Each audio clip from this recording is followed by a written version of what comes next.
We are all victims of the algorithm. I don't know what this world is coming to. Oh, ladies, gentlemen, and everyone in between. I am your host, Trey Not Young, and this is the Symphony of Thoughts podcast.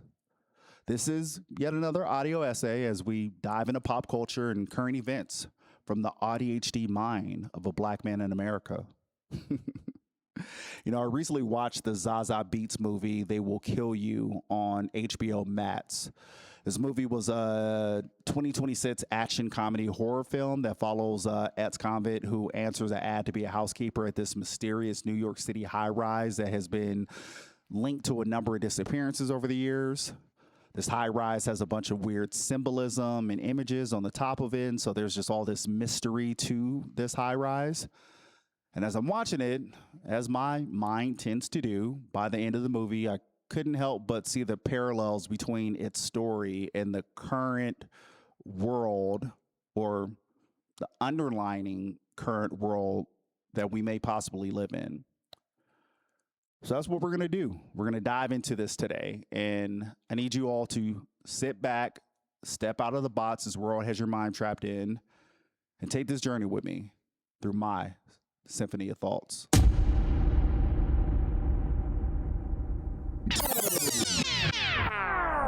What the?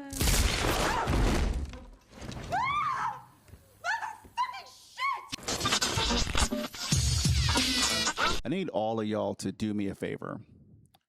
Next time you're out in public, take the earbuds out of your ears, set your phone on silent, put it in your pocket, wherever you got to do to just get it away from you for a moment, and just observe your surroundings. I want you to look at every single person you see. Now, what percentage of those people are currently doom scrolling on their phones? No need to answer that. I would bet all of the money in my bank account that the answer is probably the majority of them. We as a society live on the internet. From the moment we wake up to the moment we close our eyes to go to sleep, we're just glued to our phones. And more specifically, I think the majority of us live on social media. The concept of social media in the early days was a novel idea, gave people a centralized place on the internet where we could connect with people in our lives who may not be a stone's throw away for us to see or for us to, keep up with very easily. So it gave us the ability to share pictures, share videos, and just stay connected with one another. It was great. I remember the MySpace days. I absolutely loved them. But then a couple of things happened that I feel completely not only changed social media, but changed the direction of society as a whole. One was the emergence of the content creator, and then the other was the introduction of the algorithm. Now, what is a content creator? A content creator is an individual or business that produces entertaining, educational, informative material across digital platforms. Their primary goal is to engage a target audience and build a loyal community through mediums like videos, podcasts, blogs, social media posts. Hell, I'm a content creator myself. Content creation on the internet, I would say, probably started back in the 90s when people began blogging, typing out their thoughts, and over time it evolved into what we see today. And today we see a lot of people with a desire to be famous, sharing their every moment, their every thought, and a lot of them are doing any and everything to stand out, to cut through the noise and make a career out of it.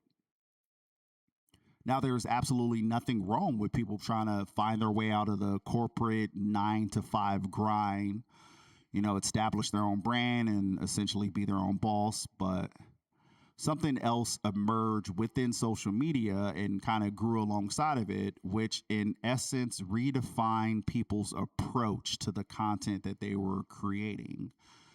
And that was when social media moved from a chronological feed over to the algorithm. Now, what exactly is the algorithm? A social media algorithm is basically a set of computational rules that platforms use to kind of curate and order the content that you see as you doom scroll. So instead of showing posts in chronological order as people are posting them, the algorithm basically analyzes your activity. It reviews your likes, your watch time, what you share, and then it predicts what you will find most engaging. Platforms use machine learning, AI. They evaluate thousands of data points behind the scenes and kind of operate through a couple different sequences of actions. So one, they'll take the input, the user's behavior, and it tracks like what you click, what you're going to comment on, what you save, what you skip, as well as contextual data like the time of day that you're using and what your location is.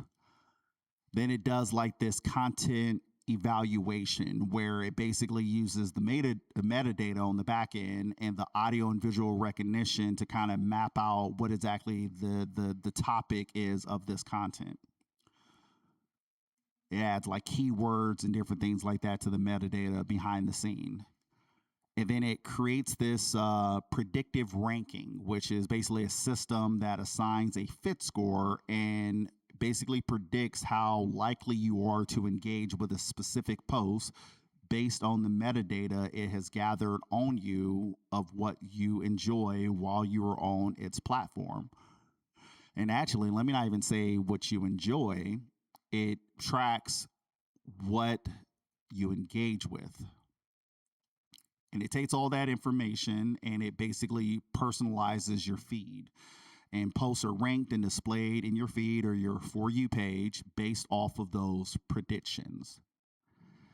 Now, the purpose of the algorithm is, one, user retention. If social media can filter out a bunch of posts that you may find uninteresting and serve you with only relevant content that keeps you engaged, it will keep you active on that platform and keep you doom scrolling.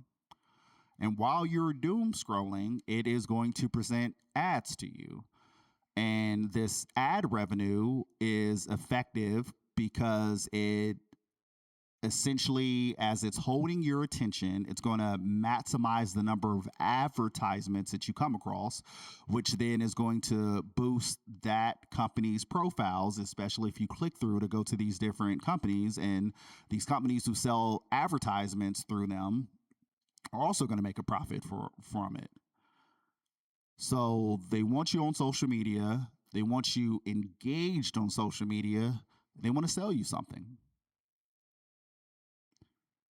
Now, the algorithm overall, in my opinion, is dangerous because algorithms don't necessarily know you personally, and it doesn't necessarily have your best interests in mind.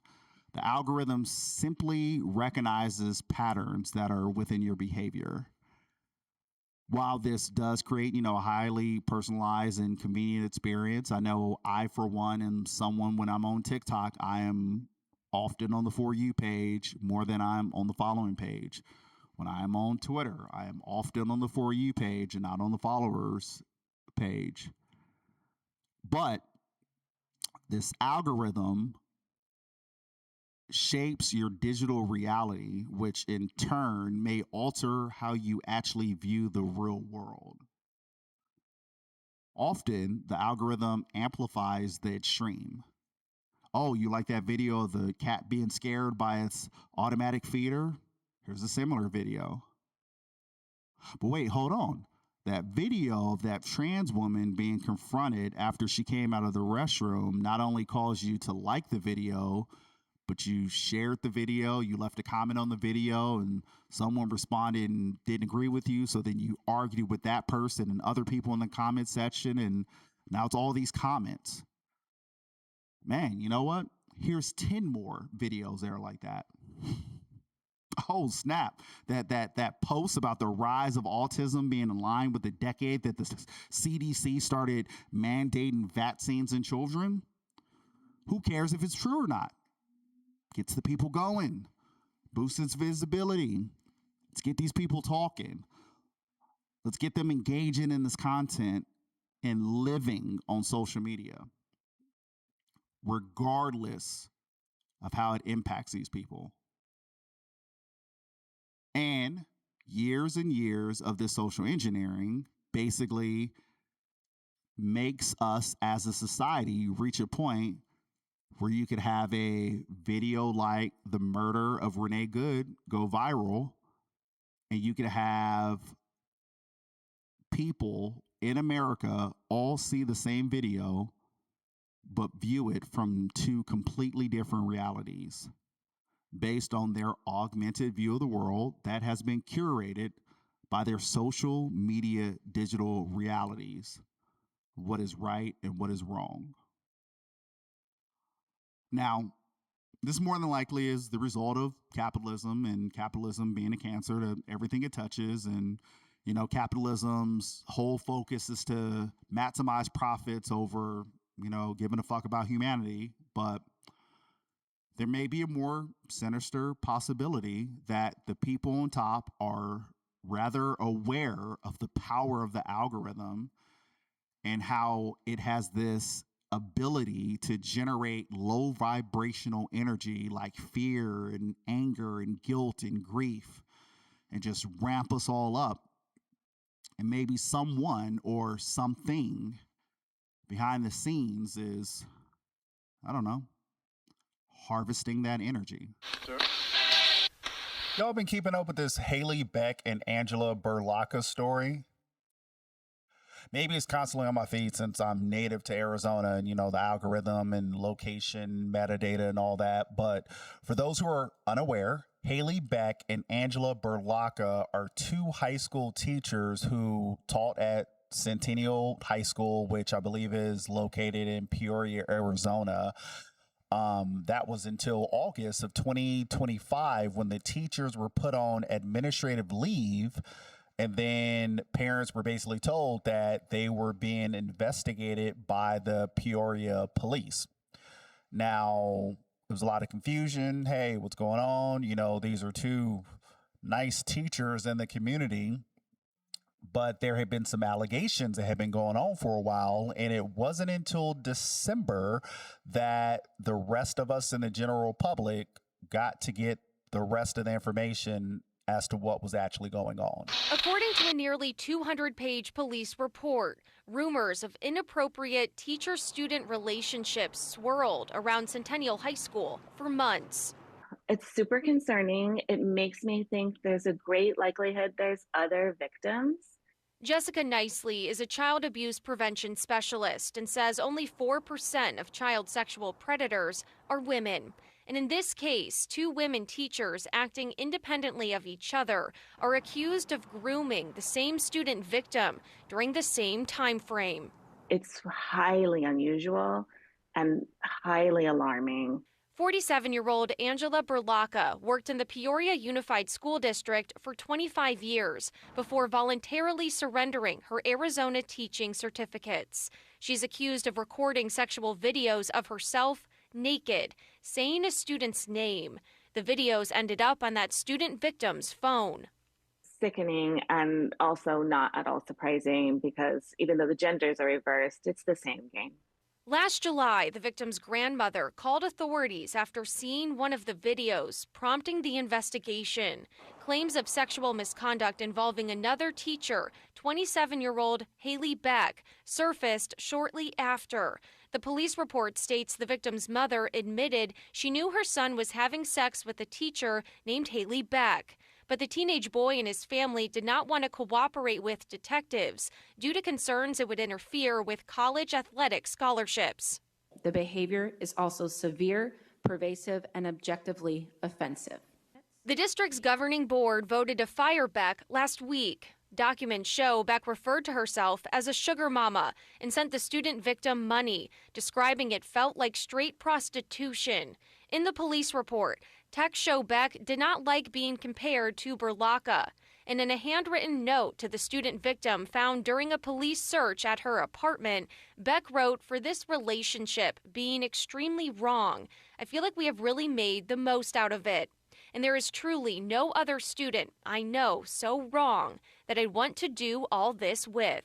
This was not a relationship. He was a child, and this was child abuse and child rape. Records reveal the school's principal gave police Beck's name after the investigation into Burlaka started. He told authorities then he had received multiple complaints from students and staff about Beck. I need these educators and everybody in positions of authority to understand mandatory reporter training doesn't mean you know something's going on. It's that you have a reasonable belief. You suspect something, and clearly they all did. Why didn't any of them report this a long time ago? And I reached out to Peoria Police and the school district today. Both told me there's no indication school officials failed to meet their obligations as mandatory reporters because at the time concerns were raised, the information did not meet the legal threshold required. Again, no arrests have been made tonight. We'll keep you posted as we learn more. Live in studio, Michaela Marshall for Arizona's Family. Wow. So, yeah. Yet again in America, we have another case of teachers having inappropriate. And let me, you know what? Let's peel the Band-Aid off of it. It isn't. Let's not use safe words like inappropriate relationship. These grown women were raping this young boy. I don't care if the young boy thought it was consensual and his friends thought it was consensual. When you have a adult having sex with an underage person, a minor, it is rape. These women raped this young boy multiple times and was grooming him and had a relationship with him. That again is 100% predatory. Now, both of these women are horrible in this story, but the Haley Beck side of it kind of exploded a lot more due to, for one, Haley Beck is the sister of Noah Beck, who is basically a TikToker who has over 33 million followers. And Noah Beck had been super popular doing a whole bunch of social media stuff. And then I think as a result, Haley Beck was also comfortable doing social media. And as the story started to get out there and people started to put two and two together who she was, and then people started backtracking and looking through videos, it started to paint a more darker, sinister picture as to this being in front of our faces kind of all along. Suspect's best friends are students. They're nice to me. Holy shit. The devil's in the details. They're doing a popular social media trend. And I'm assuming, because I don't follow Noah Beck, so I don't know his voice by heart, but I'm assuming that's who's recording. But regardless, he makes that statement about her being inappropriately friends with her students, and she kind of laughs and takes offense like, oh my God, they're nice to me. Now, we live in a digital age, we live in a social media age, and all types of videos started popping up all over the place of people recording while being in the class with Haley Beck, and you start to see that she truly wasn't acting like a teacher with the majority of these kids. She was acting as if she was their friend. We have another student coming forward with a video. I guess this is another one of Haley's teaching methods. Y'all take a look. Hey ho, it's 1793 in the streets front pole. The revolution in the air, the king lost hold. Flipping boy wasn't doing what he was told. Louis on trial, they said he betrayed. The people want justice, the guillotine's blade. The downfall of the blade. Justice they claim. Hands on the plate. But what's next? I didn't play the full thing through, but you guys get the idea. Yeah, so she's having them like sing songs, and he's like, hey ho, and There were other pictures of on her whiteboard where, you know, the teacher writes their name. It said Mommy Beck. Now, I don't know if she's the one who wrote that specifically or if one of the kids, but the fact that you're comfortable enough with your students that you're having them call you mommy is rather weird. It also, quite frankly, to me, seems like she was kind of living a second childhood, if you will. It, to me, appears that maybe when she was in high school, she wasn't that popular. Maybe she was picked on, who knows? But she became a teacher, which is then a position of authority. And instead of being an authoritarian kind of person, she wanted to be the cool teacher so then she could essentially be popular in high school.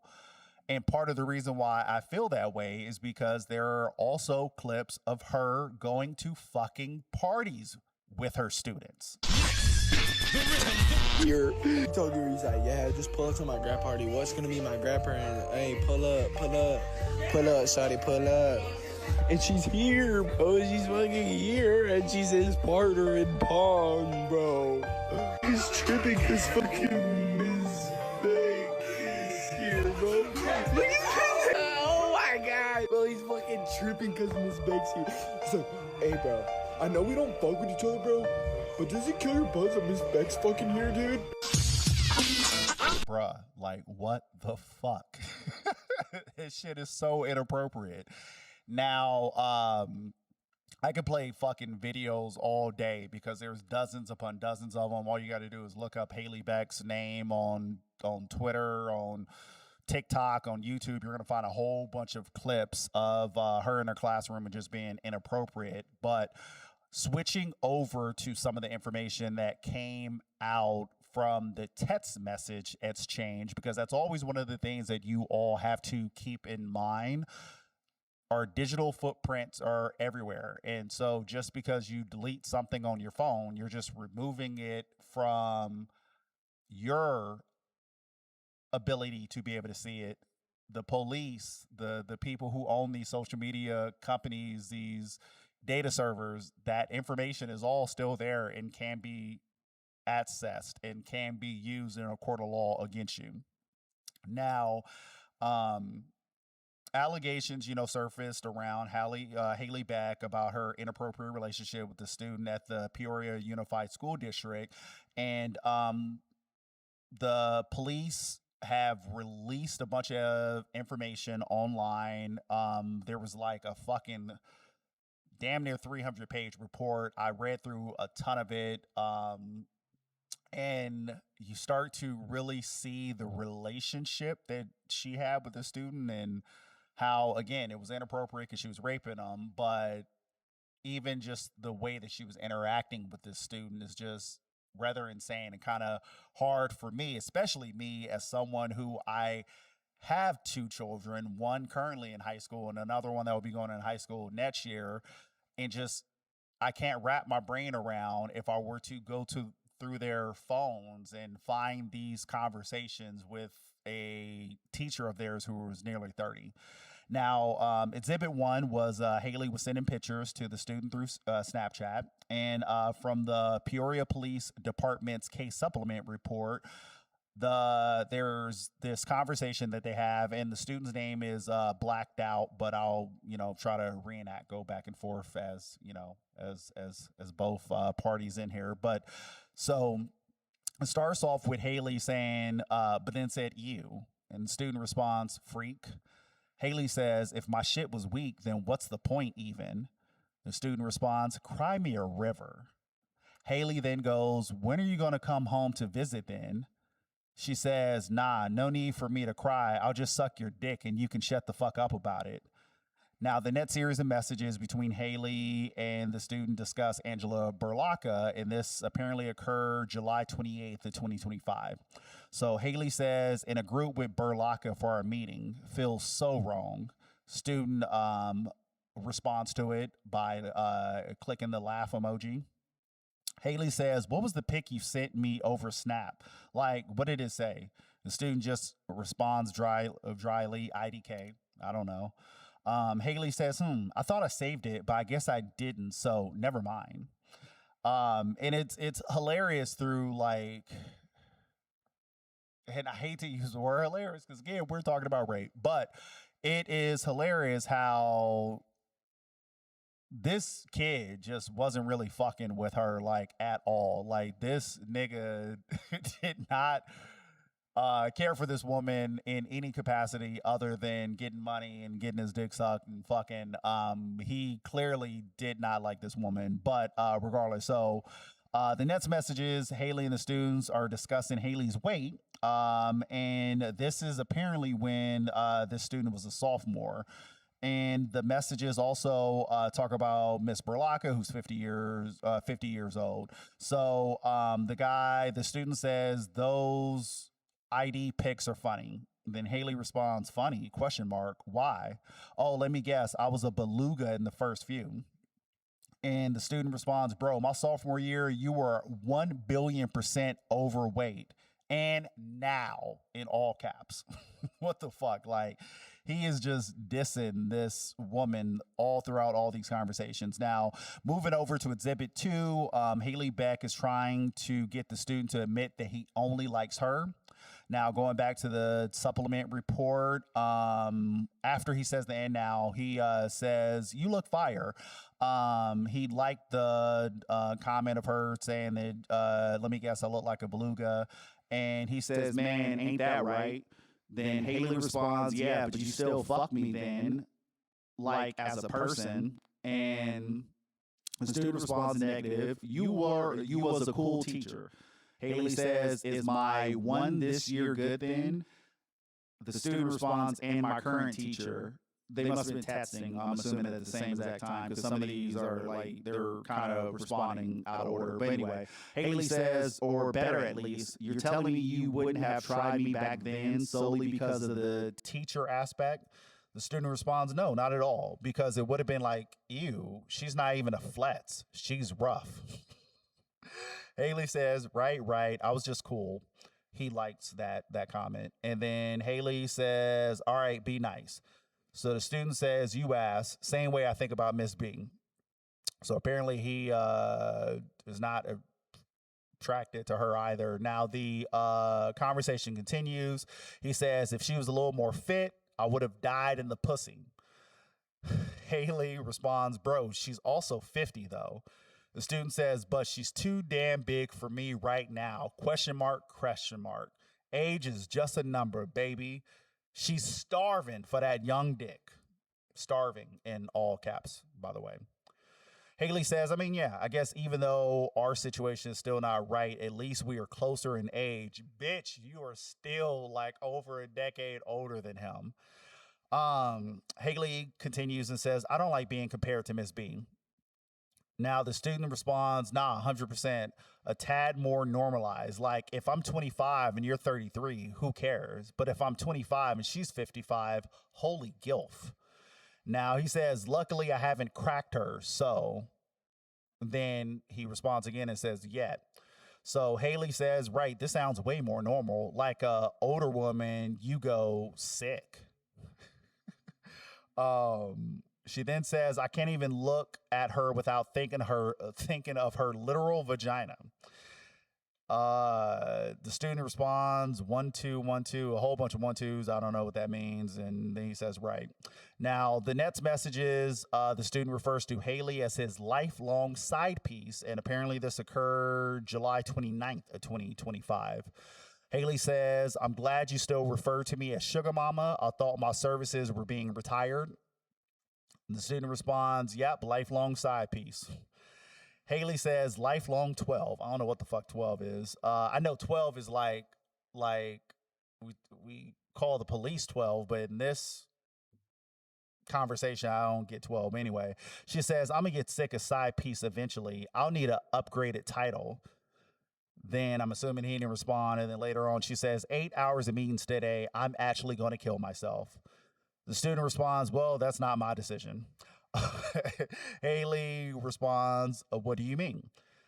The student says, you're the old lady here. If you seek a relationship your age, I can't be anything other than your side piece. You're playing with fire, not me. Haley says, you think I'll still fuck with you even when I'm in a relationship? The student responds, 100%, dick to fire. My God. Haley says, I was going to ask if you still fuck with me if you're in one, but you literally did. It's amazing how just like obsessed with this boy she is. Like, this is really like, if you didn't know the context behind this, you could read these text exchanges as if it was two students who both went to the same school, and if like the dude was like the popular dude who was like dating a cheerleader or something like this, and then this is the ugly girl with like no self-respect who is fucking him even though she knows that he doesn't like her like that, but she likes him like that, and she's just hoping one day he'll like her like that. Like, these are the vibes that this shit is giving off. Let me see, where did I leave off? Now, Exhibit 5, Haley Beck jokes about including the student's roommate in their relationship. So Haley says, but you literally did. He says, yeah, I mean, I haven't been locked in a relationship, but technically I am, so I guess you can say that. I don't really care, to be honest. I cheat. Haley says, you are? Like, again? The student says, ew, when I come home, I'ma see her FS. She like a sloth on a tree. She not letting go. My God. In this next series of messages, Haley and the students are discussing meeting. Prior to these messages, the student complains about his water pressure and says he has to share with his roommate. The student asked Haley if they were going to repeat their plans from the night before, and based on the message, this implies meeting for sets. And again, this is still on July 29th of 2025. So Haley says, your roomie want in on the action too? I'm kidding. The student says, wow, you really are just a bucket. Like, you would dead do this, I feel like. Haley, this is blocked out, so I'm assuming this is either she's saying the student's name or the other person's name. But she says, you're insane. A bucket? Bro, he could very well be a minor. I would never do this for a stranger. Then the student responds 12, 12, 12, 12. Again, I have no idea what the context of these white people using 12 is. But he continues and he says, cool, sounds good to me. Now, Haley sends a screenshot of lyrics with the caption, forget teenage dream, this is my new song to you. The screenshot lyrics are the following. You can hit it in the morning, yeah, like it's yours. I know it ain't right, but I don't care. Break up with your girlfriend, yeah, because I'm bored. Break up with your girlfriend, I'm bored. And this is a song by Ariana Grande. Now, the student responds, Jesus Christ, because again, he don't like you. What the fuck? Then Haley responds, tee-hee-hee-hee, oh, relax, live a little. In this conversation thread, the student thanks Haley for everything she has done for him. Haley responds to questioning why he was thanking her, and it felt like a goodbye. She then mentions beat them cheeks up in their last hurrah. Now, this is on July 30th of 2025. So the student says, thank you for all the things you do and have done. Click the accept though, I'm at the counter 12. Haley responds, why are you thanking me? It's making me seem like you're done with me. The student says, nah, I'm just no finna be as available because I'm gone. Haley then sends Apple Cash. Yeah, no, I know this, but still like available over text and call, I see you this weekend when you're available for our temporary last hurrah. The student then, lights the comment. I think this is, yeah. And then the final exhibit I have to present today is Exhibit 7. Haley Betts calls herself a sugar mama and asks for the students not to forget about her. So the student says, yeah, but not regularly, maybe. She says, when I come home, I'm coming to beat them cheeks up, in quotations. That's where I got the impression, LOL. The student says, haha, maybe. That's funny. Haley says, nah, like, I know you have stuff to do and people to see, but don't forget about your sugar mama. This message, the student sent Haley a screenshot of a text message I had sent, and then it's a name blacked out.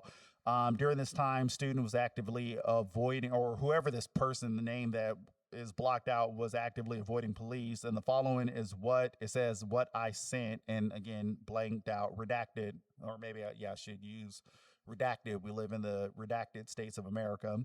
But it says, my name is Detective Kraber with Peoria PD. I have a search warrant for your phone and need you to turn it over. If you do not, you can face criminal charges for failing to obey a court order. If you prefer, we can contact you at your new school in California. Please call, has the detective's number to verify I'm in fact a police officer. Respond to this number to coordinate the surrender of your phone. Thank you.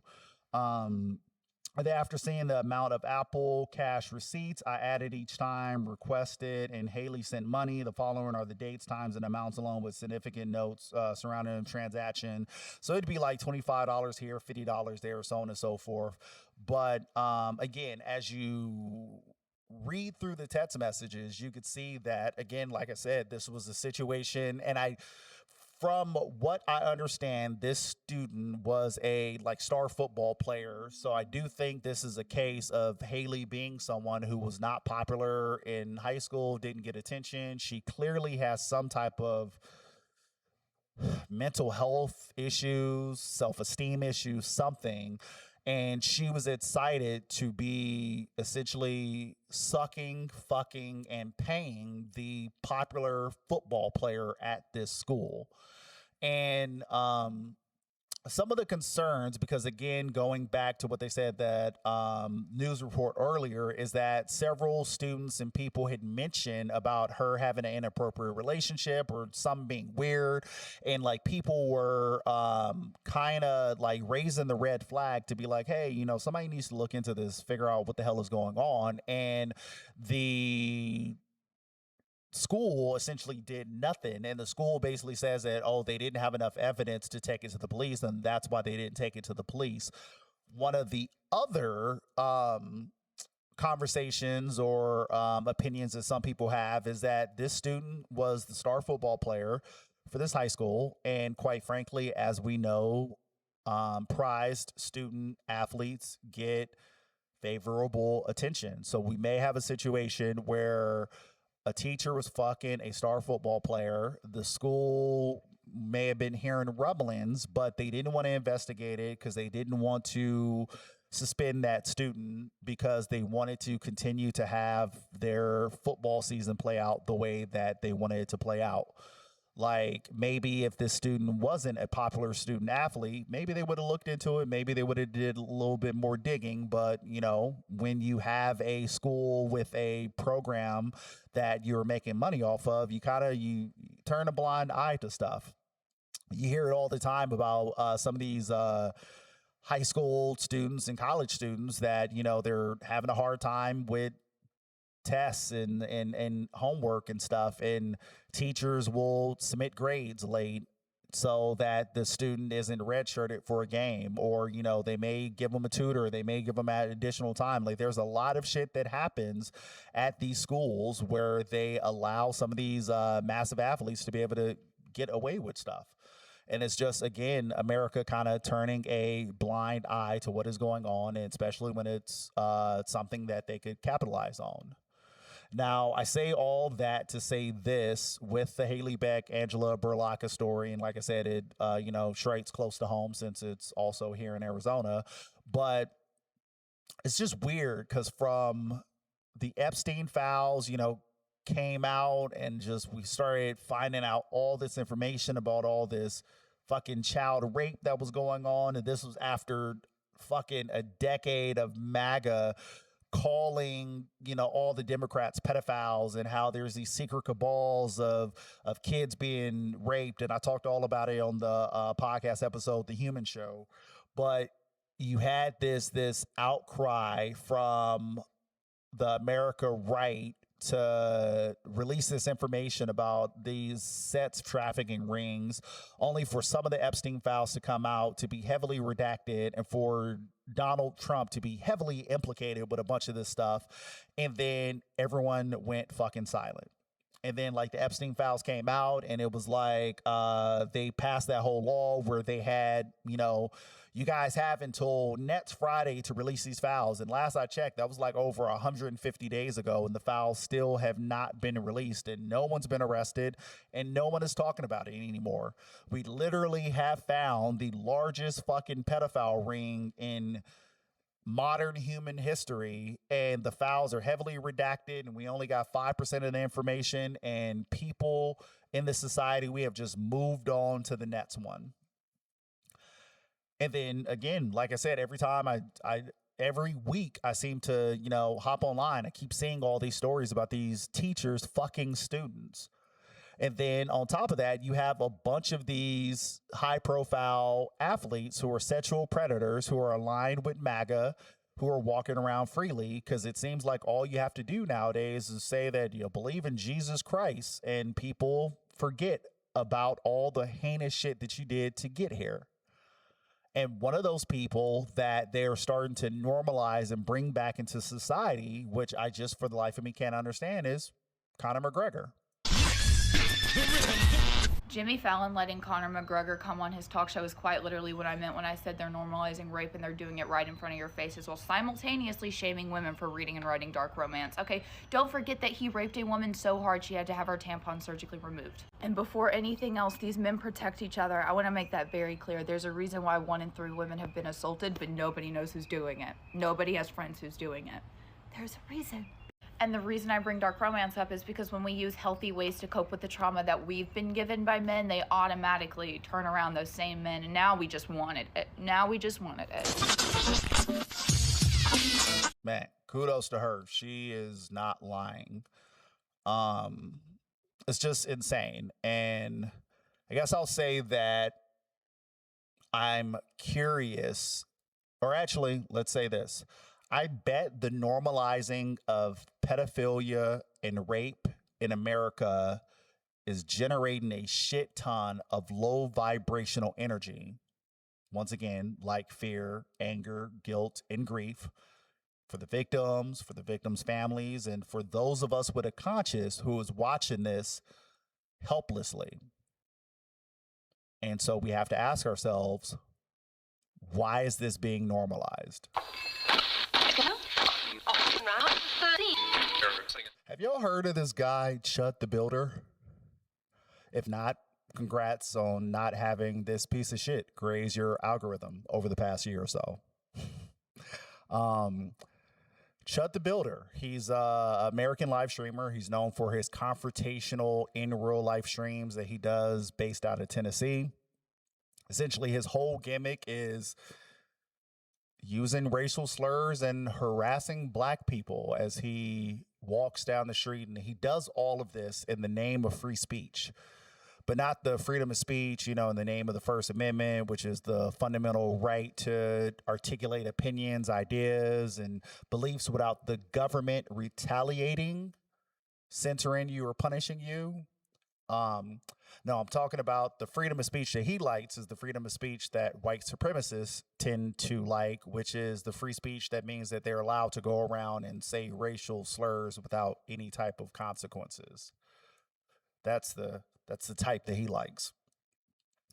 Now, apparently his origin story is that in 2024, maybe 2025, who knows the exact date, but he was involved in this road rage incident with a black woman whose daughter then later said that he called them the N-word.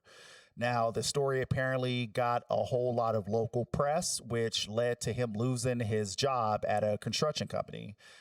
And he himself has stated that that incident motivated him to essentially start creating retaliatory online content. Now, Chud began streaming on Kick and posting on Twitter, and that's where he started to describe himself as a free speech patriot. Now, all of his live streams are just rage bait. All he does is he walks down the street, finds some black people. He uses racial slurs and other dog whistles. He has referred to several black people as chimps, and essentially his goal is to get them to chimp out. He's even on a bunch of these live streams has displayed firearms And he even implied that he knows that one of his confrontations is going to lead to the death of a black person. And of course, it almost did. So going back to May 13th, earlier this year, he was scheduled to appear in Montgomery County Court over some debt that he owed to some credit card company.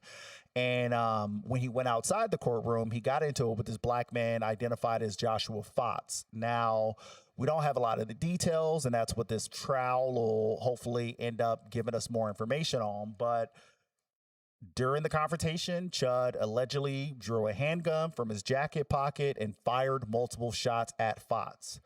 Apparently, at some point during the shooting, Chud accidentally shot himself in the arm because, of course, the fucking idiot did.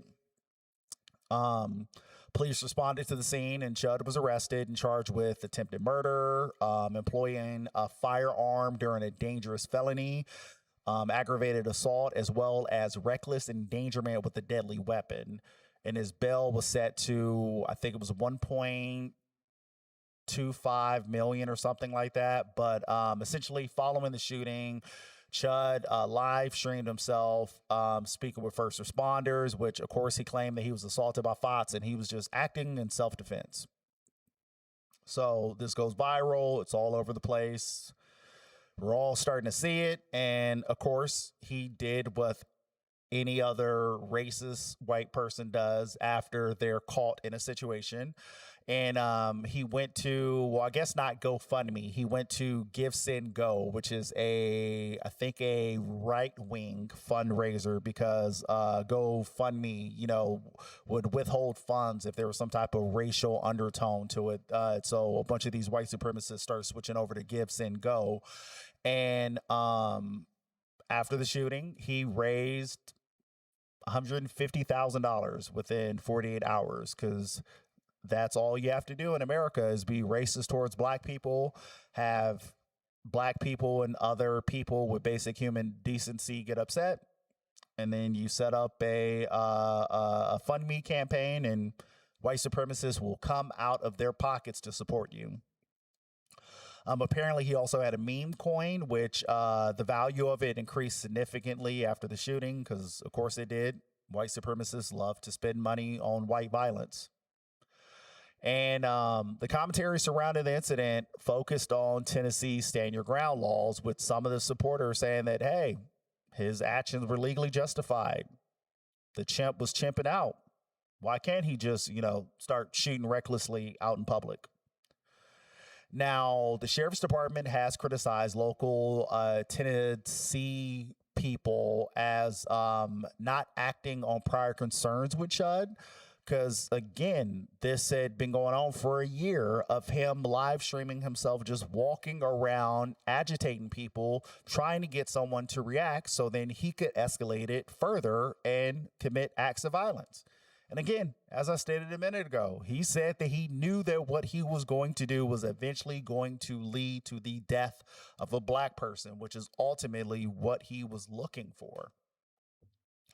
Now, the Democratic Party affiliates out in Montgomery County has described him as an individual who essentially, sought notoriety as being local white supremacist. Hey, I want to be your famous local white supremacist out here, and people ate it up. And the aftermath of the incident has really, kind of brought up more conversations about what is going on online nowadays. As we're starting to see more and more racism, we're starting to see more and more rage bait content, and we're seeing more and more people doing this engagement farming, content creators putting out stuff to get you to engage with them so then they could make a profit off of it. Now, kudos to the judge. The judge did revoke his bond. So as far as this recording, he is still locked up right now, awaiting trial. But we're a long ways away from the verdict. But I'm a black man that lives in America, and I have seen this story time and time again. So I am already bracing myself for the high probability that he is going to be let go under the guise of the stand your ground law. And I mean, quite frankly, regardless, there is a uptick in rage baiting white supremacist content in America. So regardless of if he goes to jail or not, like, we have to address the elephant in the room. Why is there this massive uptick in white supremacy content in America? Now, quite frankly, me being someone who has his eyes open and pattern recognition and just kind of watching America over the course of the past 10 to 15 years, again, you had Obama became president, the first black man to become president, even though his mother was white and he was raised by his mother, he still visually looks black. So we don't look at him as the first mixed president. We look at him as the first black president, because it doesn't matter what your actual lineage, your ethnicity, your parental, genetic background is. It's what do you look like, That's the reason why Obama is the black president. Halle Berry was the first black actress to win an Oscar for leading lady or what have you. Even though, again, same thing, she has a white parent. But then you have like a guitarist like Slash, who one of his parents is like Jamaican or something, but he looks like a white man, so he's treated as a white man. There's one of those guys in the Fallout band. I can't remember his name off the top of my head, but he also has a black parent, but he is white looking, so he is perceived as a white man in America. But to get off that tangent and kind of come back to the topic at hand, you have Obama, who was in office. He leaves office, and then America has a white lash, and they bring in Donald Trump.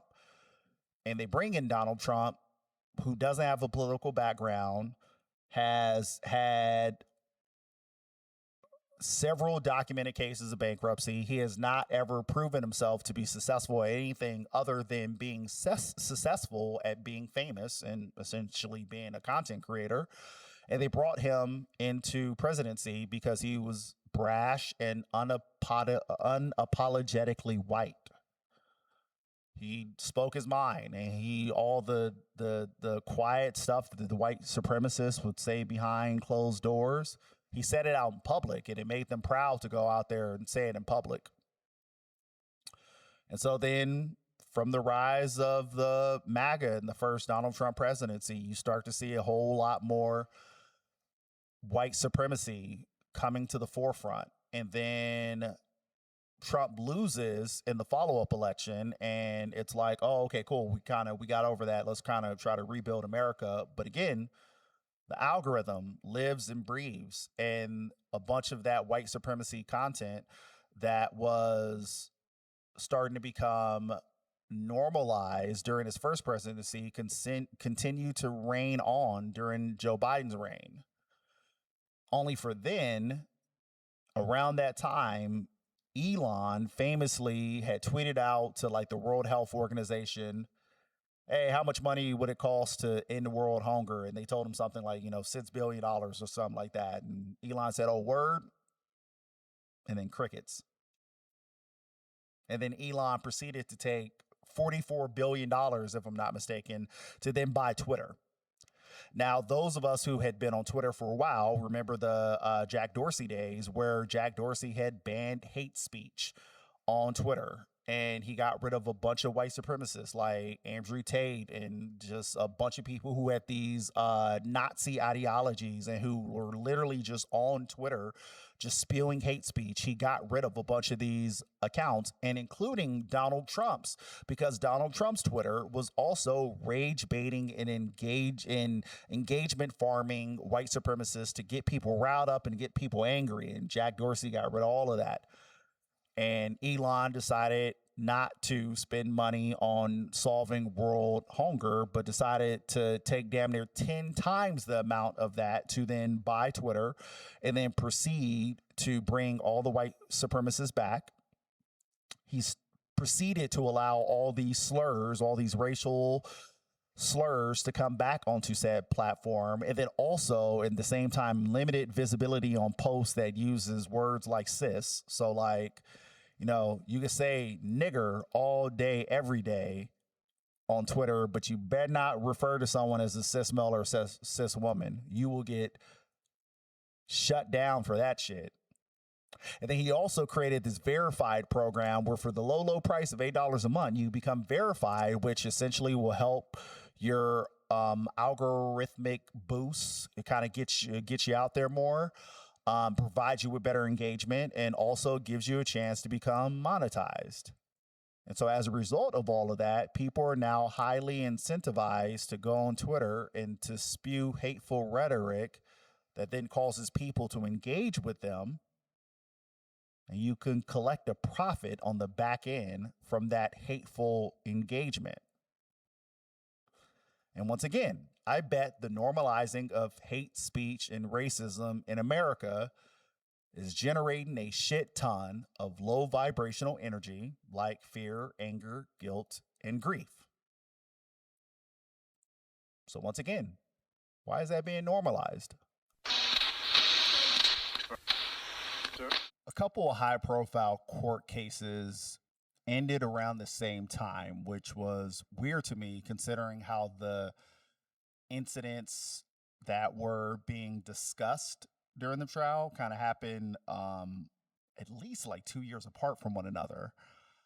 The first case was the Ricky Chow case. Now, those who are unaware, this goes back to May of 2023.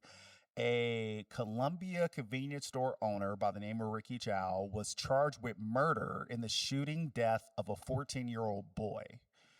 Now, at the time of the incident, according to the Richland County Sheriff's Department, Rick Chow, who owns the Shell gas station on Parkland Road in Columbia, chased Cyrus Carmack Belton from his store around 8 p.m. on a Sunday night and shot him just down the road, a couple blocks down. Now, the Richland County Sheriff, Leon Lott, had said at the Memorial Day press conference that happened later on he stated, it's senseless. It doesn't make any sense. You have a family that's grieving. We have a community that's grieving over a 14-year-old boy who was shot. The owner suspected that Carmack Belton was shoplifting inside the store. And the RCSD said that didn't happen. The RCSD reviewed the surveillance footage as part of the investigation. And essentially, this was around some water bottles. Apparently, if you view the footage, the boy picks up some water bottles. I don't know if he was checking the price. I don't know what exactly he was doing, but he picked up some water bottles and then set them back down. And according to the RCSD, they said that he took them out of the cooler and then he put them back. And as they said, regardless of even if the kid did actually fucking steal the bottles of water, that's not something you should shoot somebody over, and especially not a fucking 14-year-old. But yeah, apparently after the kid, picked up the bottles, put the bottles back, apparently he was accused of stealing. A verbal confrontation happened inside the store, which I'm assuming is them accusing the kid of stealing and the kid's, saying something back. And there's no indication that anything turned physical, but there was a verbal confrontation. And before I continue with the story, this reminds me being African American, born and raised in South Phoenix, and I was born and raised in South Phoenix in the 80s and the 90s. So this was before the South Side started to get gentrified. There's still some bad areas in South Phoenix nowadays, but they really tried to do everything they could to add shopping centers and a whole bunch of other stuff. But I say all that to say, going back to my younger years, I had quite a few run-ins with cops, with police. And I remember one time specifically, and actually I was probably, I'm assuming 18, and I was with my cousin, and we were chilling one day. I think he was driving, and we're just, fucking teenagers with a car, just, living a regular day in the life, if you will. And we had stopped by this Safeway that was on, we stopped by this Safeway shopping plaza, which was on 16th and Southern at the time. And my cousin needed another do-rag. And so we're talking, we're engaged in some conversation. We drive, and there's this like shop that this Indian man owned that was right next to Safeway, and this is the spot that my cousin would go to often to be, to buy do-rags. And so me and him, we're talking, we drive to a spot. We get out the car, we're continuing our conversation. We walk into the store. My cousin knows exactly where the spot is, where the guy keeps the do-rags. We walk over there, we look. He said, "Ah, shit, they out of them." And then we proceed to walk out and walk back to the car. And the guy that worked there ran out of the store and was like, "What did you steal? What did you steal?" And we're like, "Fuck is you talking about?" He was like, "You guys just came in the store and y'all stole something and, left." It was, no, we're looking for do-rags. We know exactly where you keep them. You don't have any. So then we left. There ain't shit else there that we're attempting to buy. But again, being black in America and people being racist, they just assume that you did something. You're moving too quick, or you're moving too slow, or you're making eye contact, or you're not making eye contact. All the things that regular people do while they are regularly living life, if you do it in front of a white supremacist, it can be viewed as you being up to something. And furthermore, one of the things that I have had to explain to so many people is not only are all white supremacists are not white. You don't have to be white to be a white supremacist. You have this ideology ingrained in your head that whiteness is superior, and you listen to a lot of the racist ideology that these people hold, and you hold that in your heart. And unfortunately, this incident with this Asian man and this Asian family is a case of someone with white supremacist ideology. They see a 14-year-old kid, and he looks suspicious. Now, to continue with the story, Ricky Chow, who's 58, him and his son chased Carmack Belton down the street. Apparently, the teenager fell, but then got back up and ran. Chow's son told his father that Carmack Belton was armed. Ricky Chow's son said that this 14-year-old boy was armed. Deputies recovered a gun believed to belong to the victim near his body. That's what they claim. But there was no evidence that this alleged gun, Carmack, pointed at them or anything.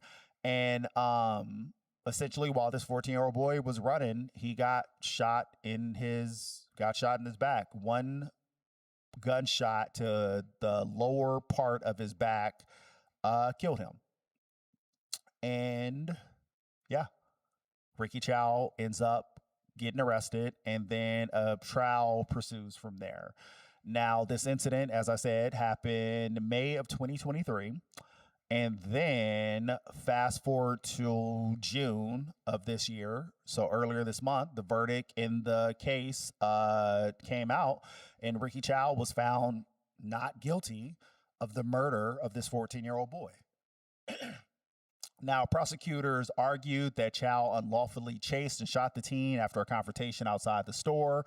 And the defense argued that Chow acted in self-defense. And the case raised questions about the use of deadly force, charging decisions, what evidence jurors were allowed to hear, and whether South Carolina law adequately addresses situations like this one.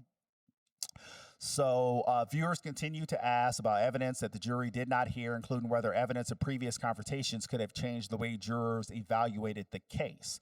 So apparently, Ricky Chow has done this multiple times of chasing people out of his store and allegedly pulling guns out on people. Apparently, this is a trigger-happy guy who has been doing this in this area for quite some time with no one looking into it and investigating it. Similar to the story I said earlier about Judd the Builder.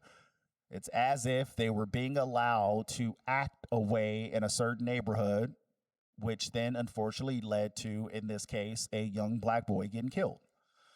Now, there was some controversy over who got selected. Like, there was no black people that were involved in the jury. I believe something like 600 people were part of the jury pool, and they asked a bunch of people a bunch of questions. And apparently the way that all the black people answered the questions led the judge or whoever, I don't know exactly who is the one that determines who is in the jury. I don't know the specific term or who does that, but excuse me. I say all that to say that they deemed all the black people to not be nonpartisan in this situation, and they didn't allow any black people to be part of this verdict. And then the crazy part about it was that the trial started shit, I had the date in front of me, but yeah, the incident happened so the incident happened back in May of 2023. Ricky Chow's on trial for however long, and then the jury decides, hey, you know what, he didn't do anything, let him go. Sparks outrage. And again, I have a hard time believing this was self-defense, considering that you have a 14-year-old boy at a store who gets accused of something, then proceeds to leave, and then they chase him out of the store, and then he's shot in the back. And so even if they were to find a gun on this kid, which I still don't even know if that part of the case was true, because I don't remember seeing any additional follow-up on if there was actually a gun in the kid's possession or whatnot. But regardless of the situation, you chased the person and shot them, and I don't see how that's self-defense. Like, if you're in a situation where something happens at a location that you're at, and then the person proceeds from that location, and then you proceed to chase after that person, and if things escalate from there, I kind of view you as the escalator. You're the one that charged after the person. But regardless, Ricky Chow was found innocent, and this, kind of raised the question with the black community about being careful who you support, because, and this is not, me having an indictment on all Asians. That's not what the point of this is. But you have this Asian man who's in this community who has been racially profiling people for a while. And then so my question to the black community is, why would you continue to spend your dollars there? We continue to allow people who are not like us to come into our community, and we continue to break bread with them when at a drop of a dime, they will shoot and fucking kill us without even thinking about it, because they don't care about us. They don't trust us. They are here to make a profit off of us. So that's the Ricky Chow situation. We'll see if more comes from that. I know there's been civil unrest in the area. I know the cops were protecting his property, because again, that's all the police are for, or to protect property, not necessarily people, if you will. But moving on from that case over to the Carmelo Anthony case. Now, those who are not aware of the background, Carmelo Anthony was a 17-year-old boy who got in an incident with 17-year-old Austin Metcalf, which ended in the death of Austin Metcalf. So April 7th, 2025, Austin Metcalf, who is a student at Memorial High School, runs into Carmelo Anthony, who was a student at Centennial High School, while they were at a school track meet in Frisco, Texas. Now, Anthony allegedly stabbed Metcalf after altercation, and Metcalf died of the injuries. Anthony was then arrested for the stabbing and charged with murder. He pled not guilty, asserting self-defense, and then he was found guilty and was sentenced to 35 years in prison. To dive deeper into the background of the whole situation, Austin Metcalf was a linebacker for the school's football team. He was an MVP. He participated in track and field. He had a twin brother, Hunter, who also played football. And Carmelo Anthony was born in Baton Rouge, Louisiana. He's the oldest of 4 children in his family, and the family later moved to Texas. Anthony was a student at Centennial High School, which was also in Frisco, where he was the captain of both track and field and football teams. He had 2 part-time jobs. At the time of the incident, he was on track to graduate the very next month. He had no prior criminal history, and these 2 boys did not know each other. Now, the incident, apparently, the stabbing occurred at this track meet. They're at Memorial High School, and this is around 10 a.m. on April 2nd. And the altercation started when the track and field championship event was delayed due to thunderstorms and heavy downpours. So due to the rain, every team except for Anthony's high school had set up a tent. So all the different schools had a tent, except Carmelo Anthony's school did not have a tent. One of Carmelo Anthony's teammates testified that he and other members had sought shelter from the rain at the nearby baseball dugout until a baseball coach told them to leave.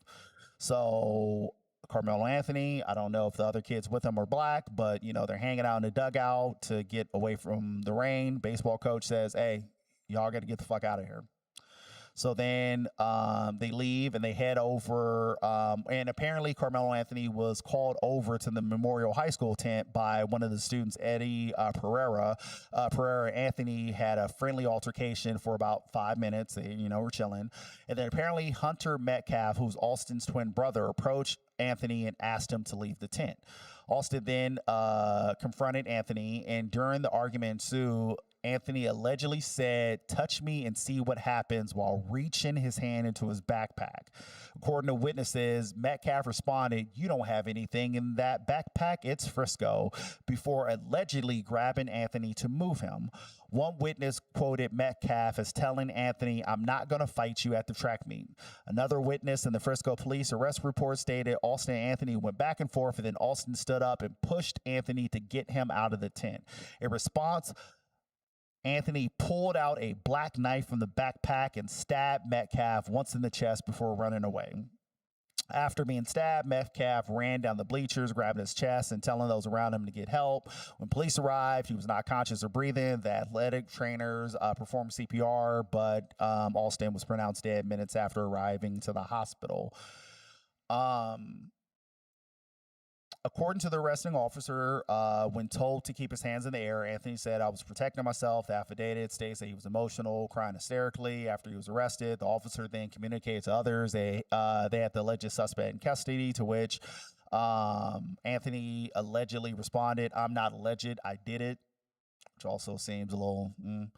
And he was escorted to a police car, and Anthony reportedly said, "He put his hands on me. I told him not to." While he was sitting in the backseat of the police car, he asked of Metcalf, "Is he going to be okay?" And the officer said what he did, he considered it to be self-defense. Now, the video of this incident came out after the verdict, and I watched the whole thing. It was like, I don't know, 8 to 15 minute video, and the video was weird. So first off, it's super grainy, super far away, but yeah, you essentially, and they highlight the different people as they're there, and so you see Austin Metcalf and his people, you see them arrive, you see them go under their tent, and then you see Carmelo Anthony by himself, and then later he goes to the tent. And then again, like I said, super far away, super grainy, so you can't see high definition detail what exactly is happening. But you see some type of, I don't even want to call it commotion, because it's really hard to tell because how grainy the footage is, but you can see movement, if you will. Then from the movement, you see Carmelo kind of like backing up from back from the tent, and then he proceeds to like leave, and he's leaving quickly. He's not like running hysterically, but he is leaving from where they're at. And then he's walking, and like one kid kind of like runs over and says something to him, and then kind of comes back. And then Carmelo keeps walking, and then eventually the cops show up. And then this part is when it gets clearer, because now the footage is from the actual police officer's body, cam footage. And they come and they get Carmelo, and they proceed to handcuff him and start to walk him to their vehicle.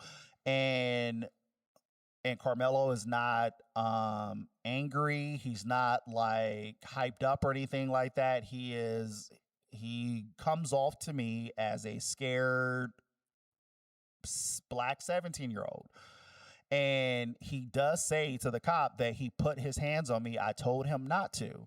And you could hear it in his voice, like I was telling him to leave me alone. I was telling him don't touch me. And then they proceed to take him and put him into the car. And then they ask the kid his name, and he tells them the name, and then he spells it. You know, a lot of us know Carmelo Anthony, the basketball player. Carmelo spelled with a C, but this kid made sure to spell his name with a K, so the officer knows exactly who he is. Like, there's nothing violent or aggressive in any of Carmelo's nature as you watch the video. Now, some of the controversies surrounding the video. Now, one thing, and like, I swear I hear it too, but it might be the whole fucking, I don't know. There's a term for the effect. Remember back in the day, there was the fucking, what was the Yanni video where it would like play audio and they would have these words. And while you read these words, you would hear the audio say this, but then they would put different words. And when you hear the audio, you would hear these other words. And it's like this trick on the brain. Maybe whatever you call that, maybe it's that trick on the brain, but it sounds like at the end of the video before it cuts off that you hear someone in the back say something like, that nigger did it. Like, it sounds like somebody says the N-word in the background. But again, like I said, it could be my mind playing tricks on me. But you go back to the video footage of the cam footage, which is grainy and all that. And there's been quite a few people who have put together videos of how it looks odd. It looks like some things were chopped up, and overall that the video was digitally altered.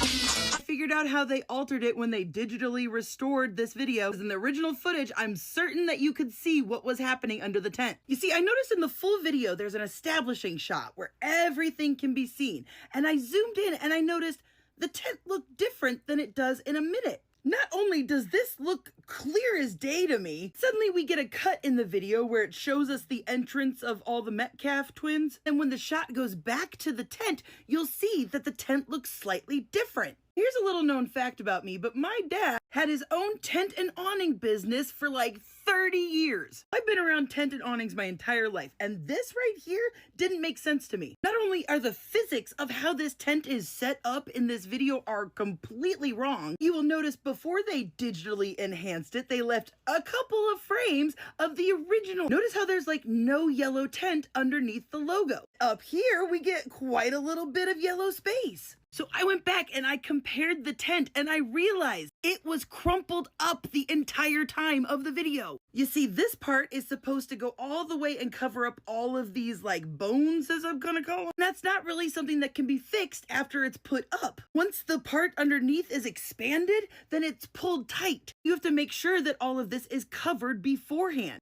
And now that you know that, if you look closely, you can see that right about here is where that should be. And again, there was no yellow in that crumpled logo. This part of the tent was all pulled back and then they digitally colored it in. Look, you can see the yellows are different.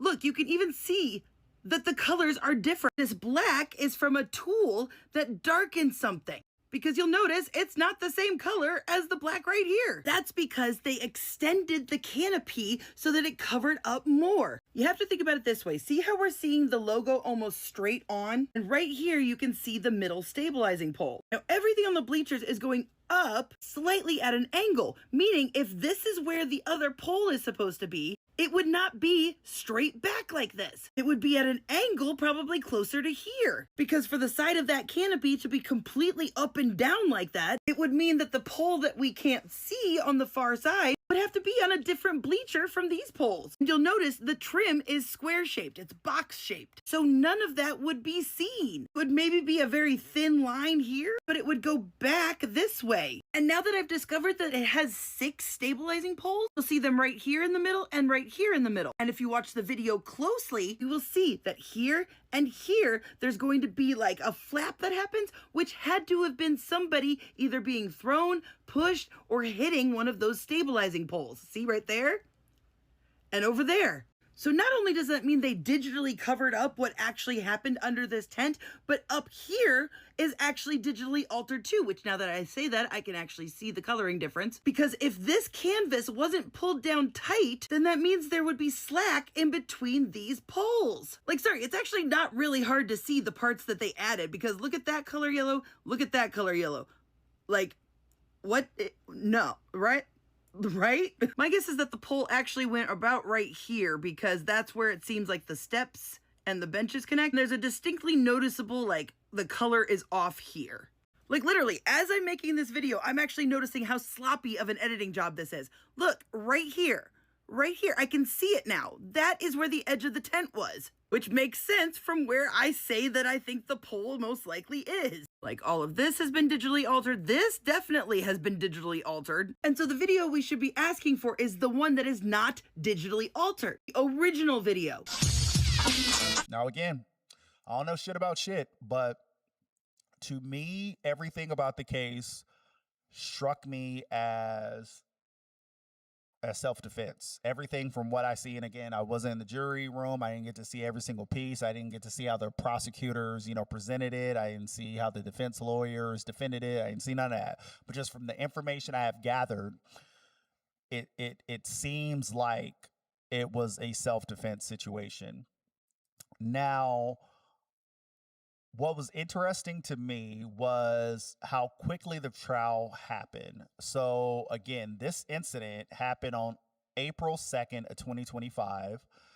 Then on June 1st, they began the jury selection, and the jurors had to fill out a questionnaire. The jury pool had 600 people. I think I said that earlier about the Ricky Chow case, but I was getting mixed up with this one. But yeah, 600 people were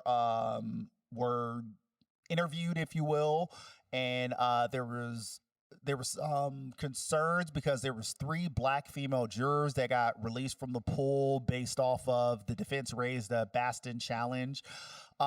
Use the Bastin challenge, which is essentially the term Bastin challenge describes objection to opposing counsel's use of a preliminary challenge to exclude a juror from the jury pool based on criteria that the courts have found disqualifying, as race was the sole rationale for exclusion in Bastin. So basically, there was these 3 black female jurors that got dismissed, but then there was a white female juror who also answered the questionnaire the same exact way. So it was like, wait, why was she selected? But then the 3 women were struck down. I don't know, got weird. But the trial happened, and essentially, here we go. Trials, they go through the jury selection. June 3rd, it comes out that the jury had no black jurors. It's composed of 11 women, 7 men. And opening statements began on June 4th. Then fast forward to June 9th, 5 days later, and after 3 hours of deliberation, this 17-year-old kid who got found, who got charged under that of an adult, they gave him 35 years in prison. It took them 8 fucking days to be within the jury.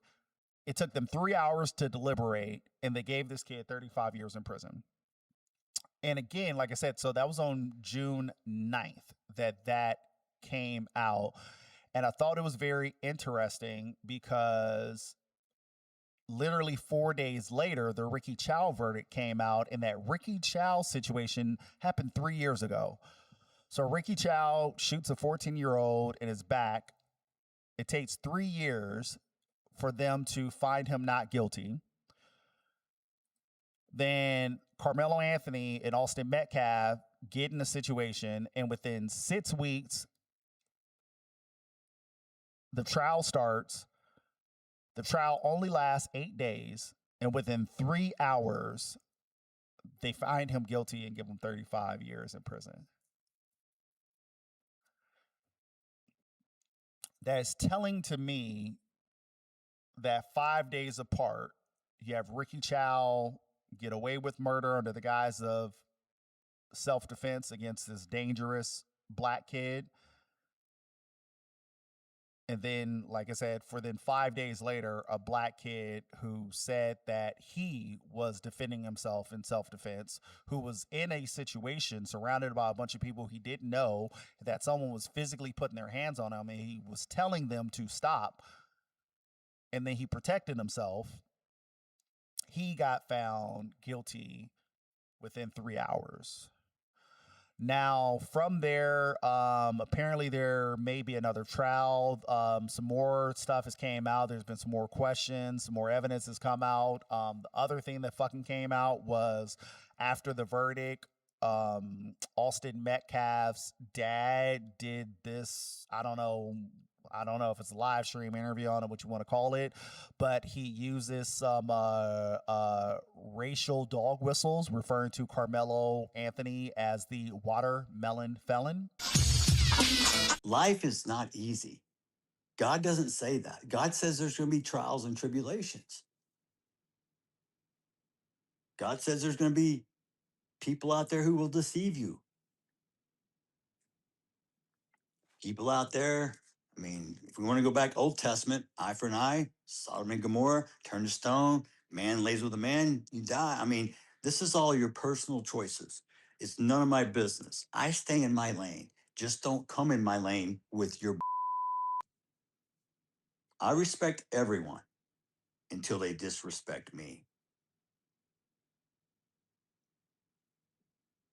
I've been disrespected by so many people, so many times while I've had to sit here and take it. I'm going to tell you right now, Charleston White, you think you're funny? We'll see who's laughing. Drew Anthony, you're a and a coward, and you raised one. Kayla, you drunk. What'd you do to that boy to make him stab somebody? My God, what kind of mother are you? Hey, Kevin Hayes, you fucking liar. Day after it happened, how many lies did you sit and type up on your keyboard, you big keyboard warrior? You a big tough man. You still live in Baton Rouge? Remember you said you'd come to Frisco, buddy? You're supposed to find me. I told you we could sit down and talk. That's all you do. Talk, Mr. Squeaky Clean. You're the only one in your family without a damn record. I guess that's something to brag about in your culture. You people hang your hat on the dumbest shit I've ever seen.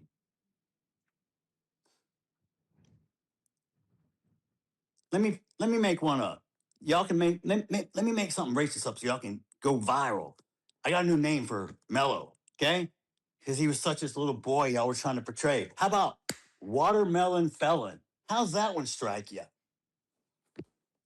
I hope he enjoyed his first night in that cell last night. Because he's gonna have many nights to think about what the he did. Which, yeah, you can't hear that and not think, that guy kind of seems racist. So if he's racist, it's not a stretch that maybe his kids are racist also. So yeah, hopefully we can revisit the trial and hopefully some justice is served. But I do think that it was intentional that those two verdicts came out so quick back to back.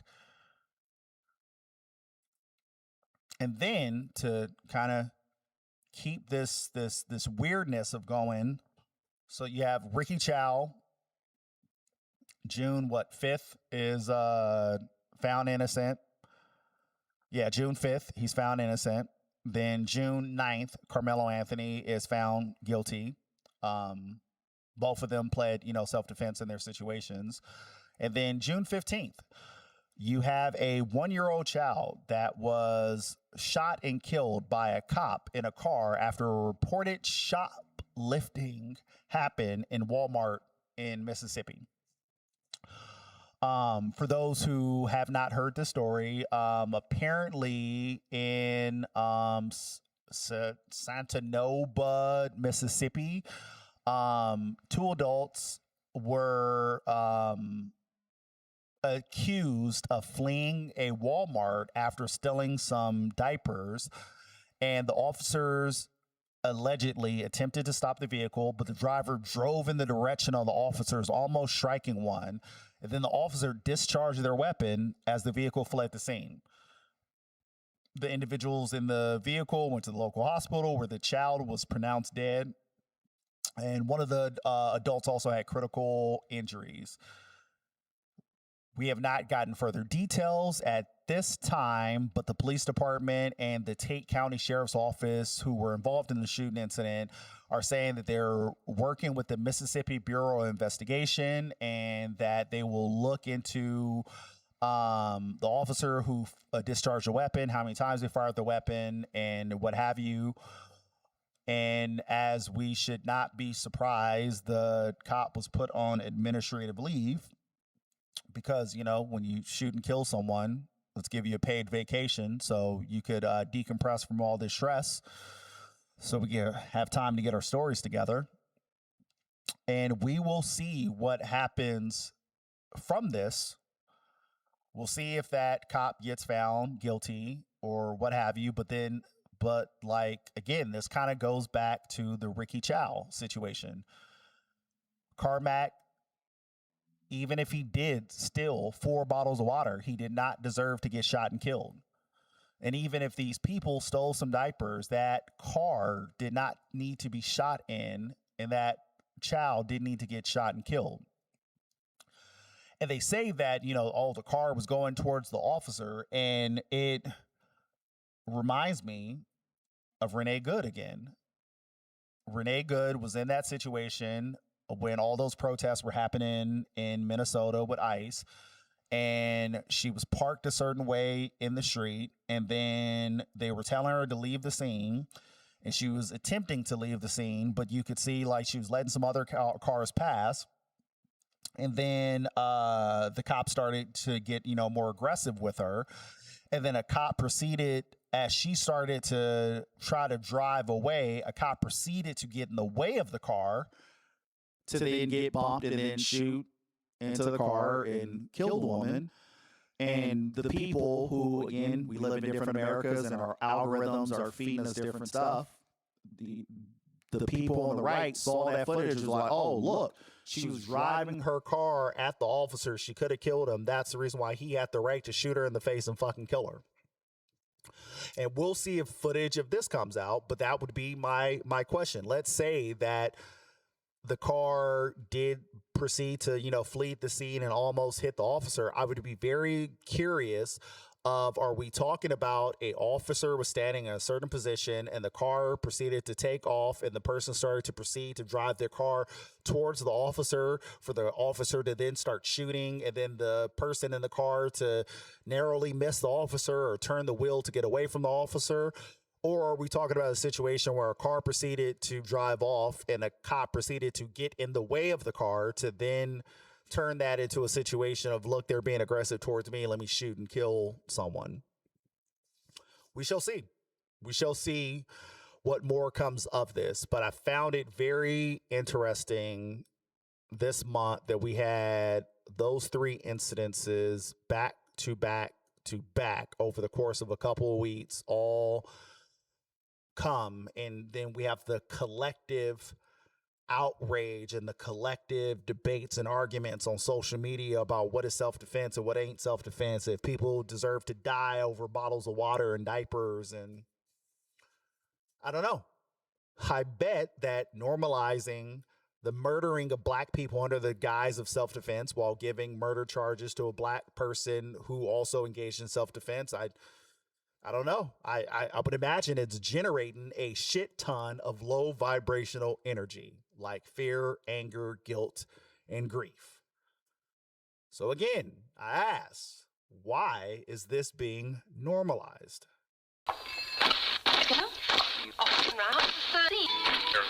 Now, ladies and gentlemen, welcome to Act 3. And this is the act where we get supernatural.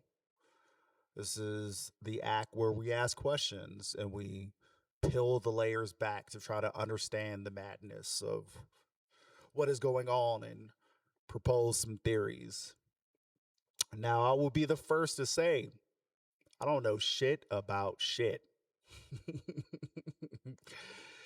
But I do like to ponder and ask questions and try to make sense of these patterns in my brain.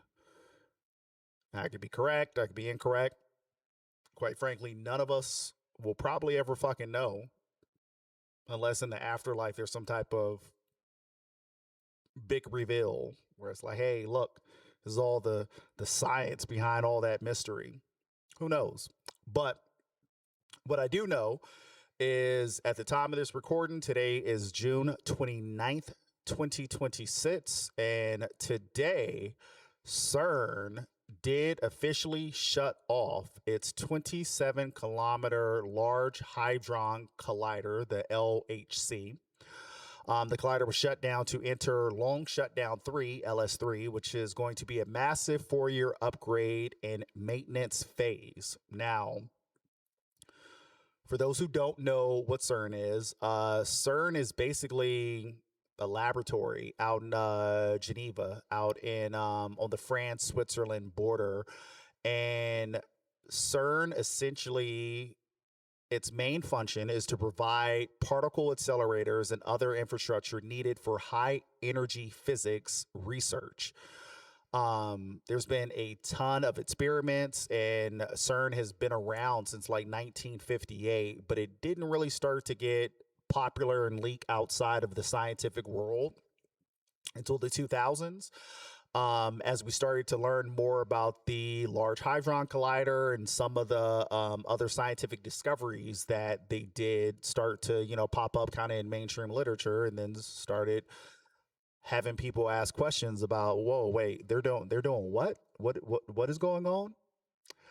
Now, the Large Hadron Collider, which is the most popular thing that we know of from CERN, is essentially the world's largest and highest energy producing particle accelerator. It was built by the European Organization for Nuclear Research, which is the full name for CERN. And it was built between 1998 and 2008 in collaboration with over 10,000 scientists and hundreds of universities and laboratories across more than 100 countries. And it is basically a tunnel that is 17 miles, 27 kilometers for you all using the metric system, but us dumb folks in America don't know what that means. So it's 17 miles for my Americans.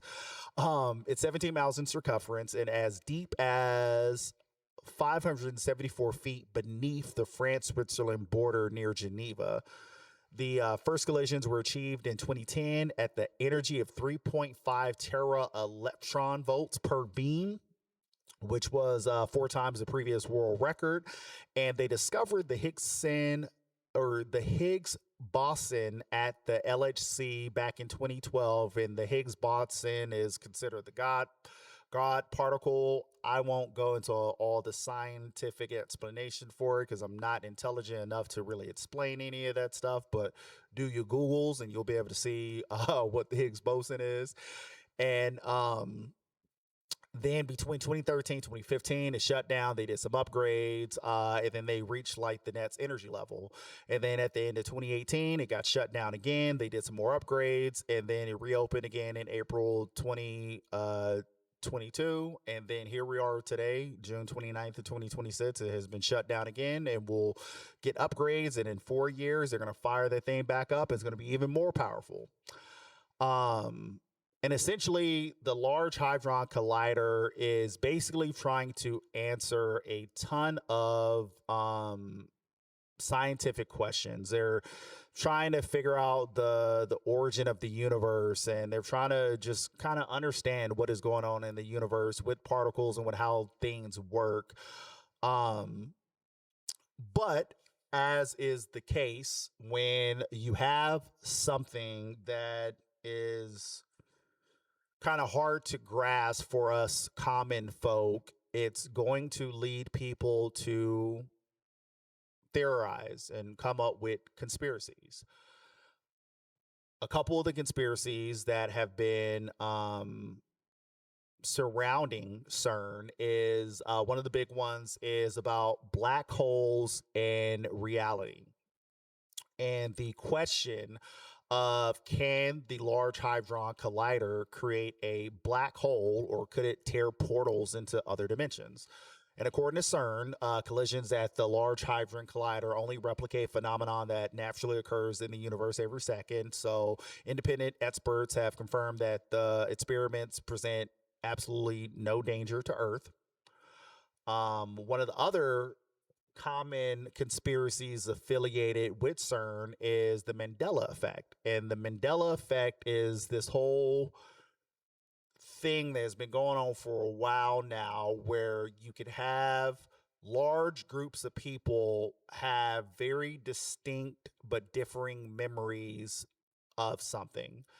It's dubbed the Mandela effect because it goes back to Nelson Mandela and a bunch of people remembering him dying in a prison back in the 90s, and then other people being like, well, no, he lived and he, died later. And then a bunch of stuff started popping up about like the Monopoly Man, if he had a monocle or not. And then you have the Bernstein Bears, and how exactly was that spelled?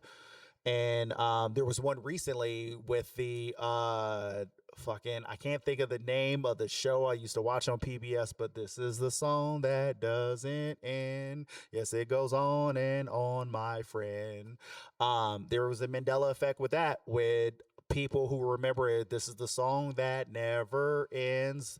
And again, it's large groups of people who have very distinct memories, but the memories differ. And it's not like one or two people. It's a whole bunch of people remember it this way, and a whole bunch of people remember it that way.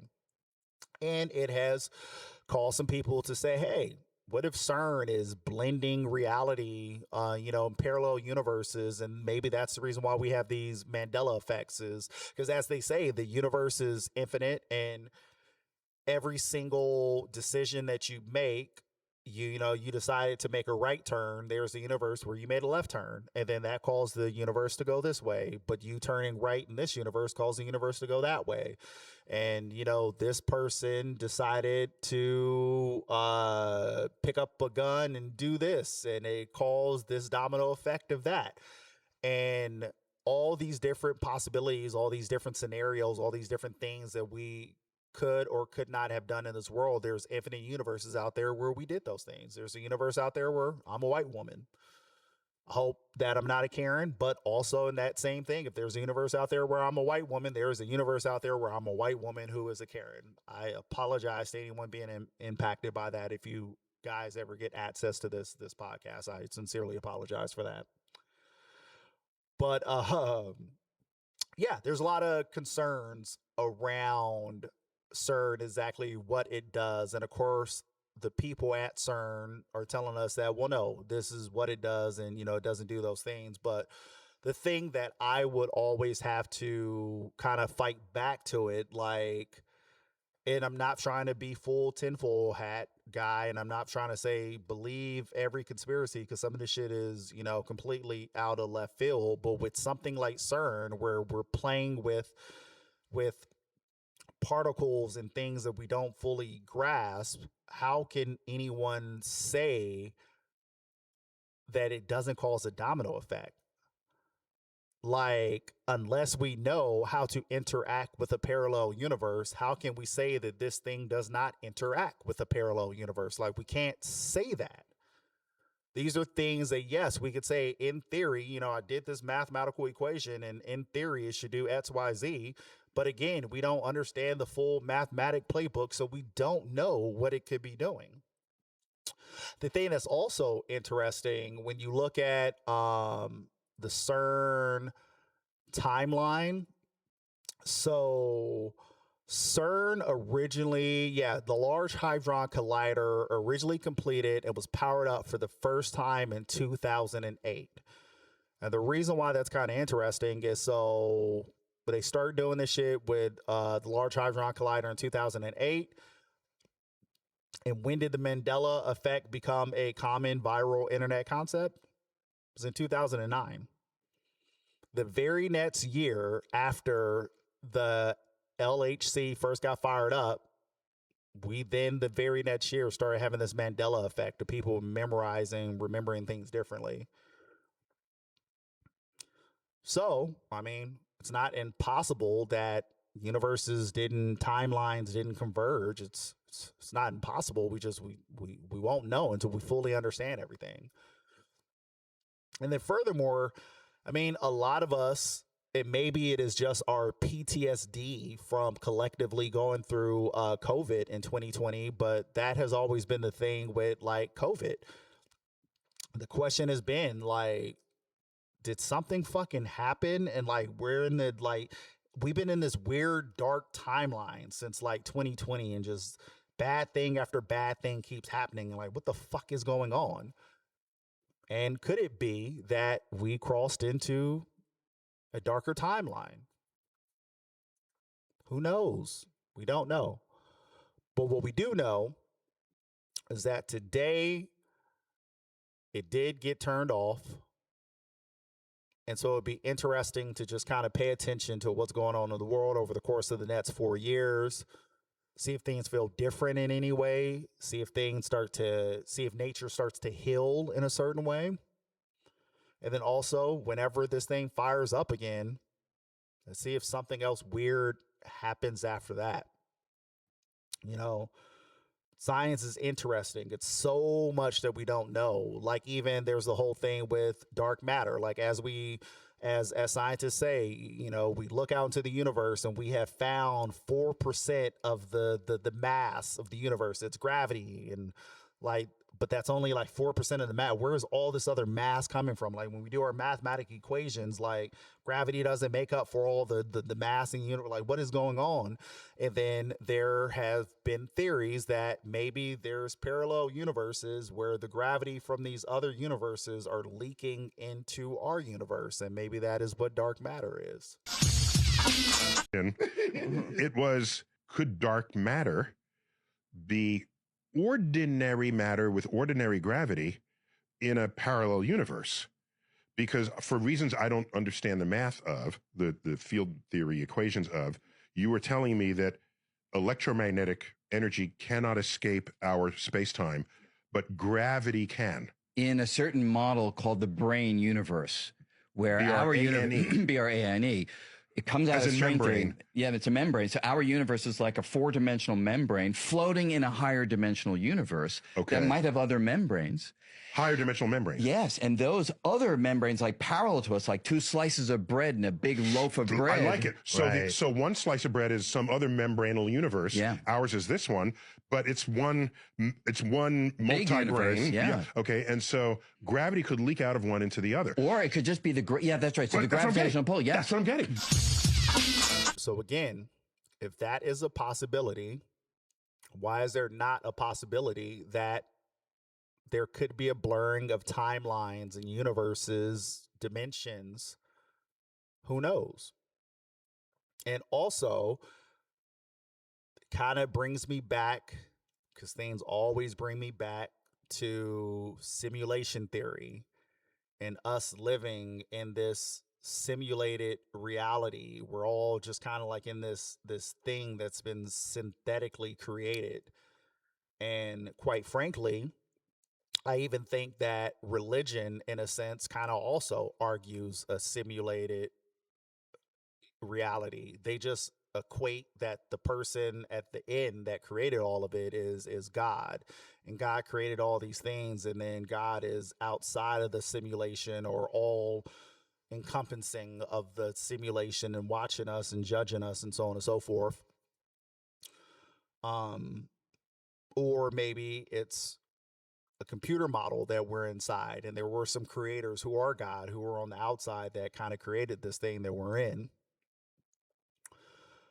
And me being someone, and I talk ad nauseum about Gnostic Christianity, Gnostic Christianity was always interesting to me because as I learned religion and, you know, thought about a higher power and different things, like the world just never quite made sense. Like, why does good things not always happen to good people? And why do bad people get away with so much stuff? And how come you could have someone like a Elon Musk who could lie, cheat, and steal his way into becoming a trillionaire when at the same time you have these other people over here who, you know, Flint still doesn't have fucking clean water, you know?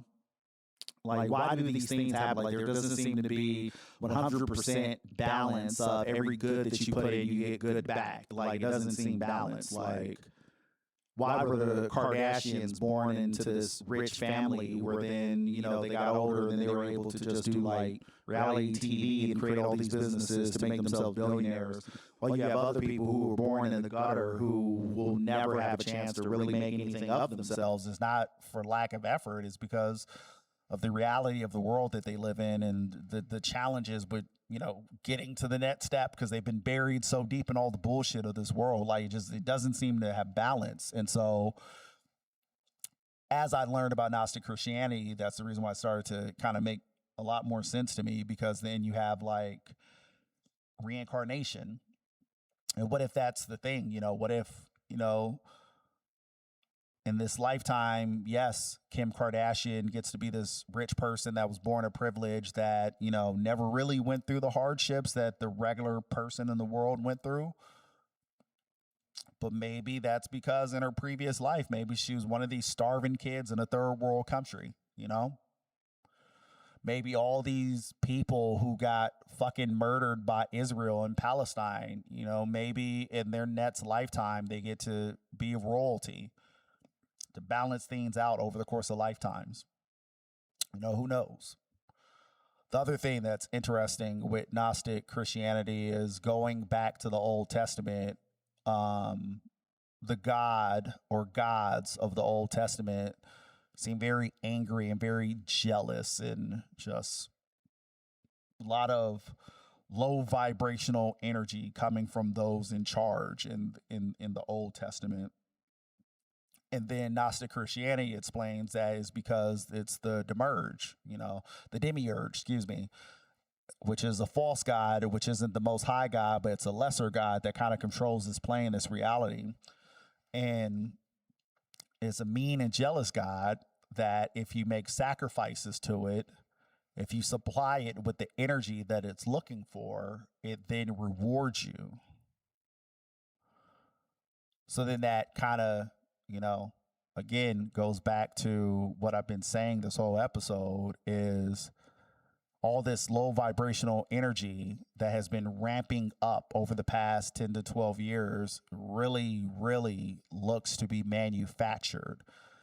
And what if it is being manufactured? Because there are some people on top who worship this lesser god and that they know that they could get us all trapped in this low vibrational energy and harness that energy for their own benefit or for the benefit of their God.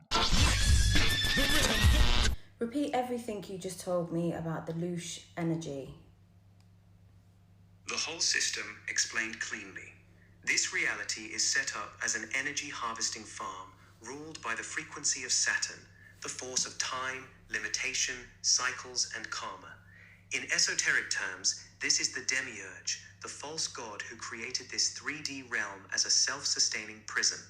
The reincarnation cycle, when a conscious being dies, they are usually pulled through a tunnel or bright light, given a life review, told they have karma and lessons to learn, and sent back into a new body with full amnesia. This is not natural spiritual growth. It's a reset and harvesting system designed to keep souls trapped in endless cycles of birth, struggle, emotional drama, and death. Each lifetime they forget who they really are, identify with the new character, and generate energy through their experiences. Who comes back with memory? Most souls are given the full veil. They forget everything and return as blank slates. However, some beings return with partial or full memory intact. These are usually certain bloodlines and elite families. high-level initiates from secret societies, entities wearing human bodies. They remember the game because they have made conscious agreements with the ruling forces. They return knowing the architecture so they can help run and maintain the farm from the inside. Saturn worship and the management structure. Saturn is the central deity of this realm. Its symbols, the black cube, rings, sickle, represent binding souls and harvesting them. Freemasonry and similar mystery schools act as the earthly priesthood.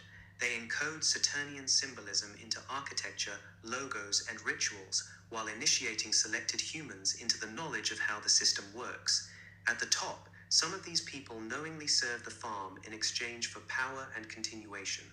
Loosh energy, the currency. Loosh is the emotional life force energy produced by conscious beings, especially strong emotions like fear, rage, heartbreak, lust, despair, craving, and addiction. The demiurge and its assistants need this energy because they are cut off from true infinite source. Loosh powers the matrix and sustains their existence in this density. How they harvest Loosh? They don't physically suck it. It's harvested through resonant extraction. Whenever people fully identify with intense emotions and loop in them, that energy becomes available. Mass events, viral songs, collective drama, news cycles create huge waves of Loosh that are easy to skim. Rituals, symbols, and sigils act as funnels to direct the flow. The entertainment industry is one of the most effective harvesting tools ever created. Celebrities and the entertainment industry. Top celebrities often function as broadcast towers. When millions of people feel the same dense emotion through their music or videos, it creates a massive, synchronized harvest. Many of them operate under contracts, trauma programming, or ritual openings. Some are heavily influenced by entities or function with strong NPC-like programming. The industry uses symbolism and energetic rituals to keep the audience generating the exact frequencies needed. NPCs. NPCs are biological avatars that were never or only lightly inhabited by a full conscious soul. They run on basic programming, desires, fears, social scripts, and instincts. They provide steady, low-maintenance loosh through everyday human behavior and keep the collective frequency anchored low. Most of the population functions this way, which is why deep truth often bounces off them. Contracts. Throughout lifetimes, souls make unconscious agreements through identification, strong emotions, addictions, and desires. These contracts act like energetic hooks that pull them back into the wheel lifetime after lifetime.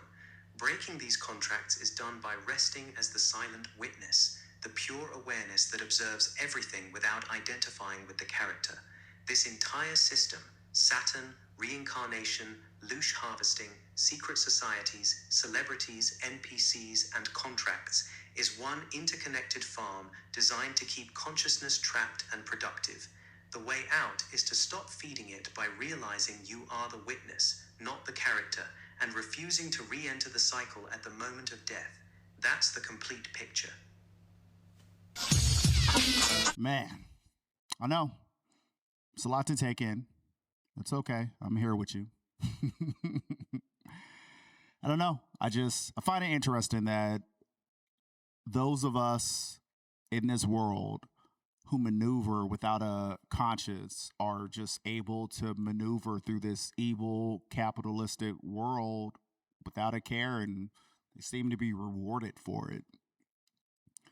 I remember at my previous corporate job, there were a couple of people who were in directorial positions and, positions higher than that. And I would watch them as they would navigate some of these meetings. And like I could have a meeting or a conversation with them one day and they would, share their opinion, if you will. And then we would go into these meetings with these higher ups, and then these higher ups would have a completely different opinion. And then those people would then completely change their opinion and then align with what those higher ups said. And it would always like fracture my brain, because it's like, you said something different directly to me yesterday, but now you're with this higher up. And so now you agree with the thing that they agree with, even though you know that that's not the correct thing, but like you somehow can rewire your brain and then start following them.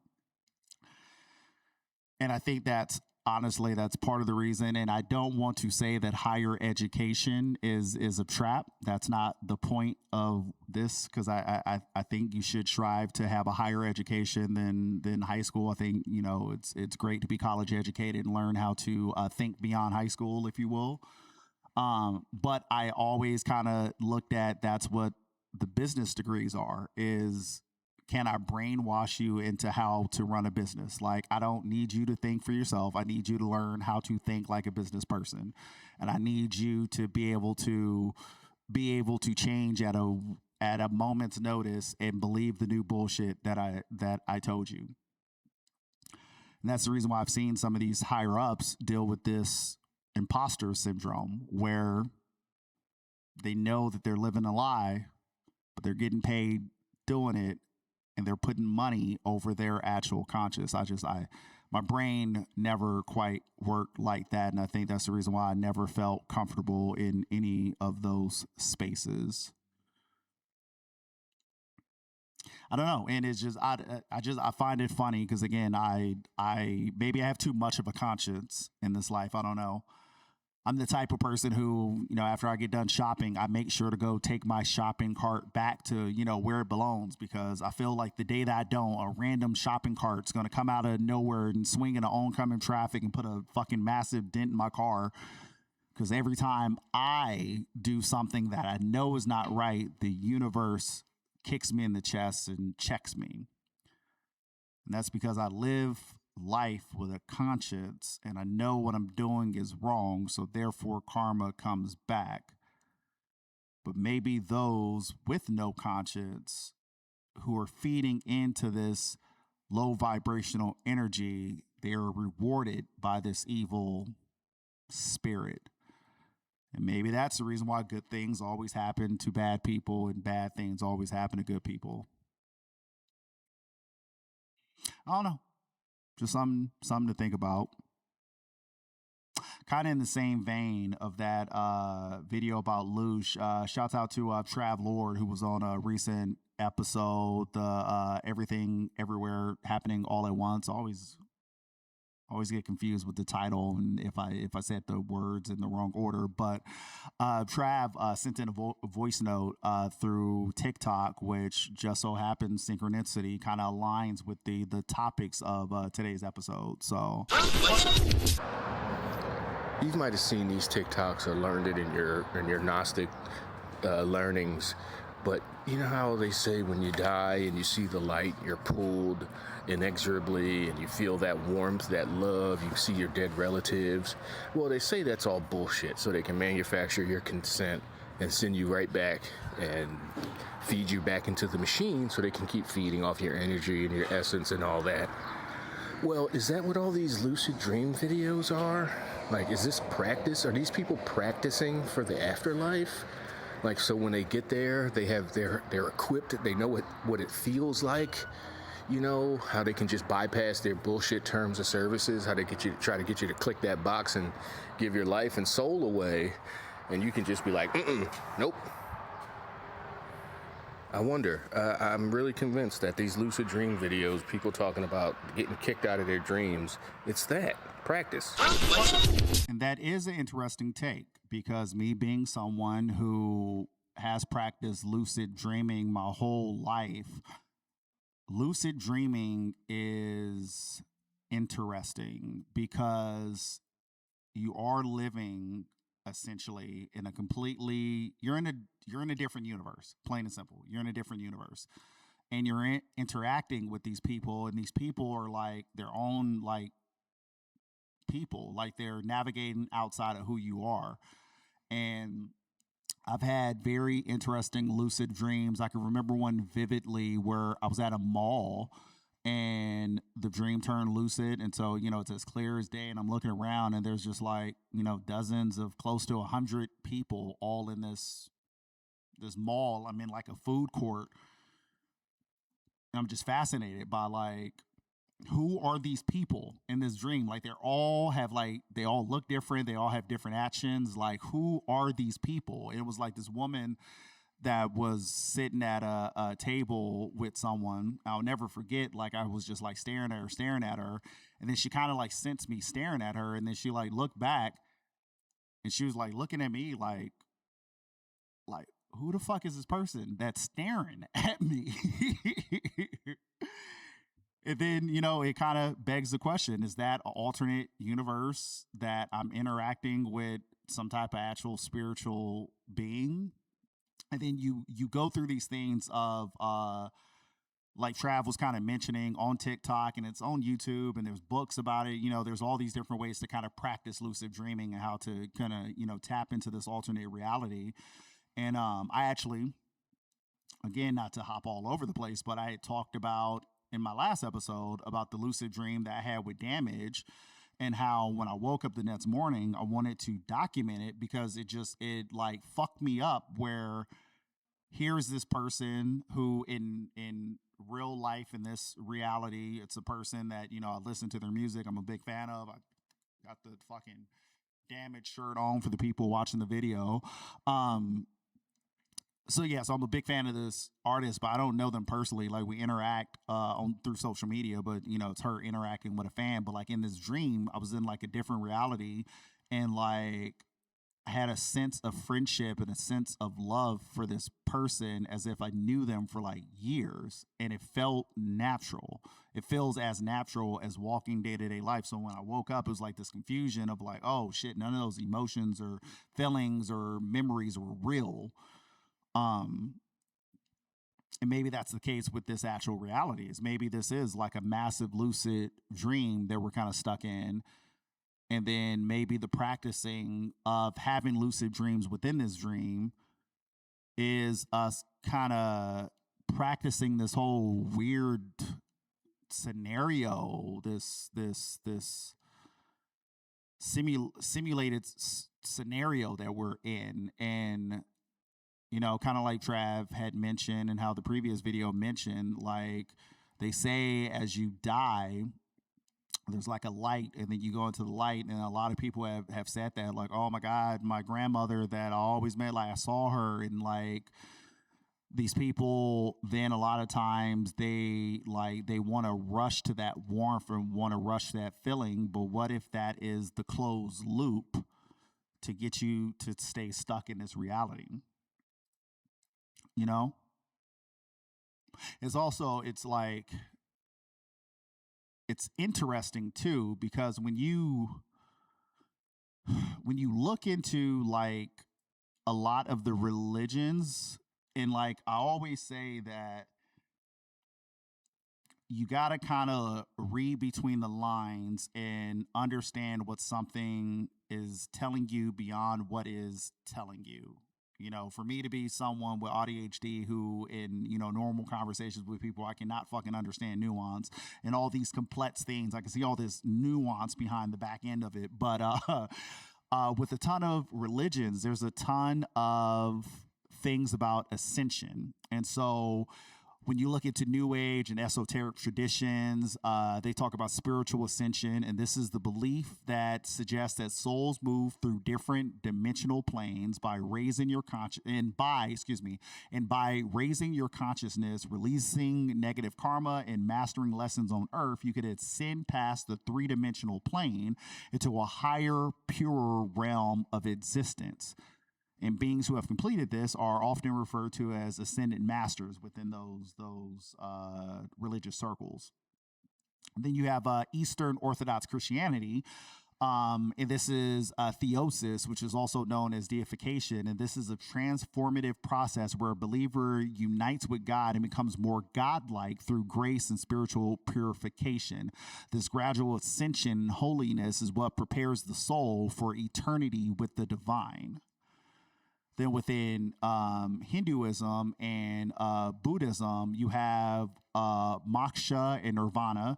And instead of a traditional afterlife, these religions teach that the soul is stuck in a cycle of rebirth, and you must achieve a higher level of enlightenment, self-realization, and spiritual purity to break the cycle and ascend to a state of absolute liberation. And last but not least, last but not least, you have the Egyptian afterlife, and ancient Egyptians believed the soul had to pass through various gates and challenges in the underworld by achieving righteousness and undergoing proper spiritual preparation, and the soul was granted ascension to sail among the stars or dwell in the field of reeds. And the underworld is the word, is the concept that resonates with me, because I think, and quite frankly, all Abrahamic religions teach you that, hey, we're in this plane and you're trying to get to heaven, but if you don't do exactly what I tell you, you're going to go below to the after, you're going to go to hell, which is downhill here. Well, what if in reality, this three-dimensional reality that we're in, what if this is the underworld? You know? And what if those people in power that you trust, be it your boss, be it your government, be it your pastor at church, what if they don't have your best interests in mind, whether they realize it or not? You know, maybe they're in on this game, maybe they're not. But yeah, maybe we all need to step outside of the box to then be able to ascend beyond this underworld that we're trapped in. And maybe if we can't step outside of this box that we've been conditioned to be a part of, they might kill you.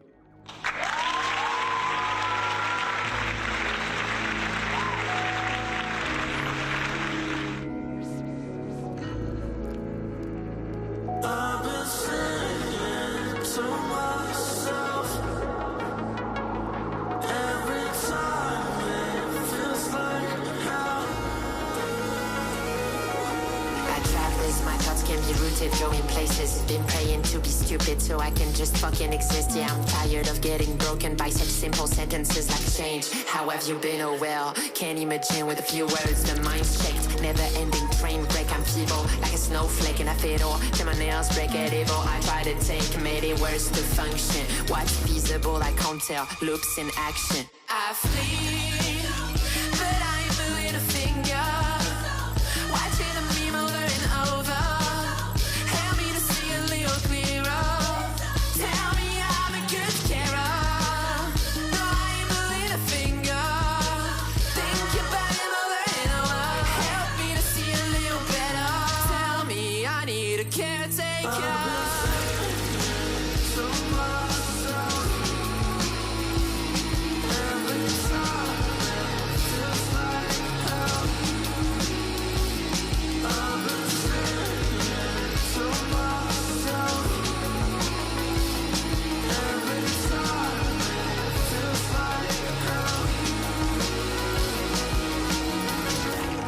Association with an object. I think it would be a burning cigarette. You watch it burn, turn into smoke, ashes. And it burns sometimes because you get so lost, but you feel so light at the same time. You're in the clouds, falling to the ground. It's up to me, was an optimist. Don't know when to switch, not easily flinch. See myself a dirty bitch. Easily fall when they get dull. I give it all for they ditch me. Absorbing all their feels, but still they died in my empathy. And I'm falling in love too easily. I know it's a catastrophe. Survival instinct in atrophy. My shrink is telling me I should find a comfort zone. Cause I'm way too prone to risk it all. To escape and stall. I flee.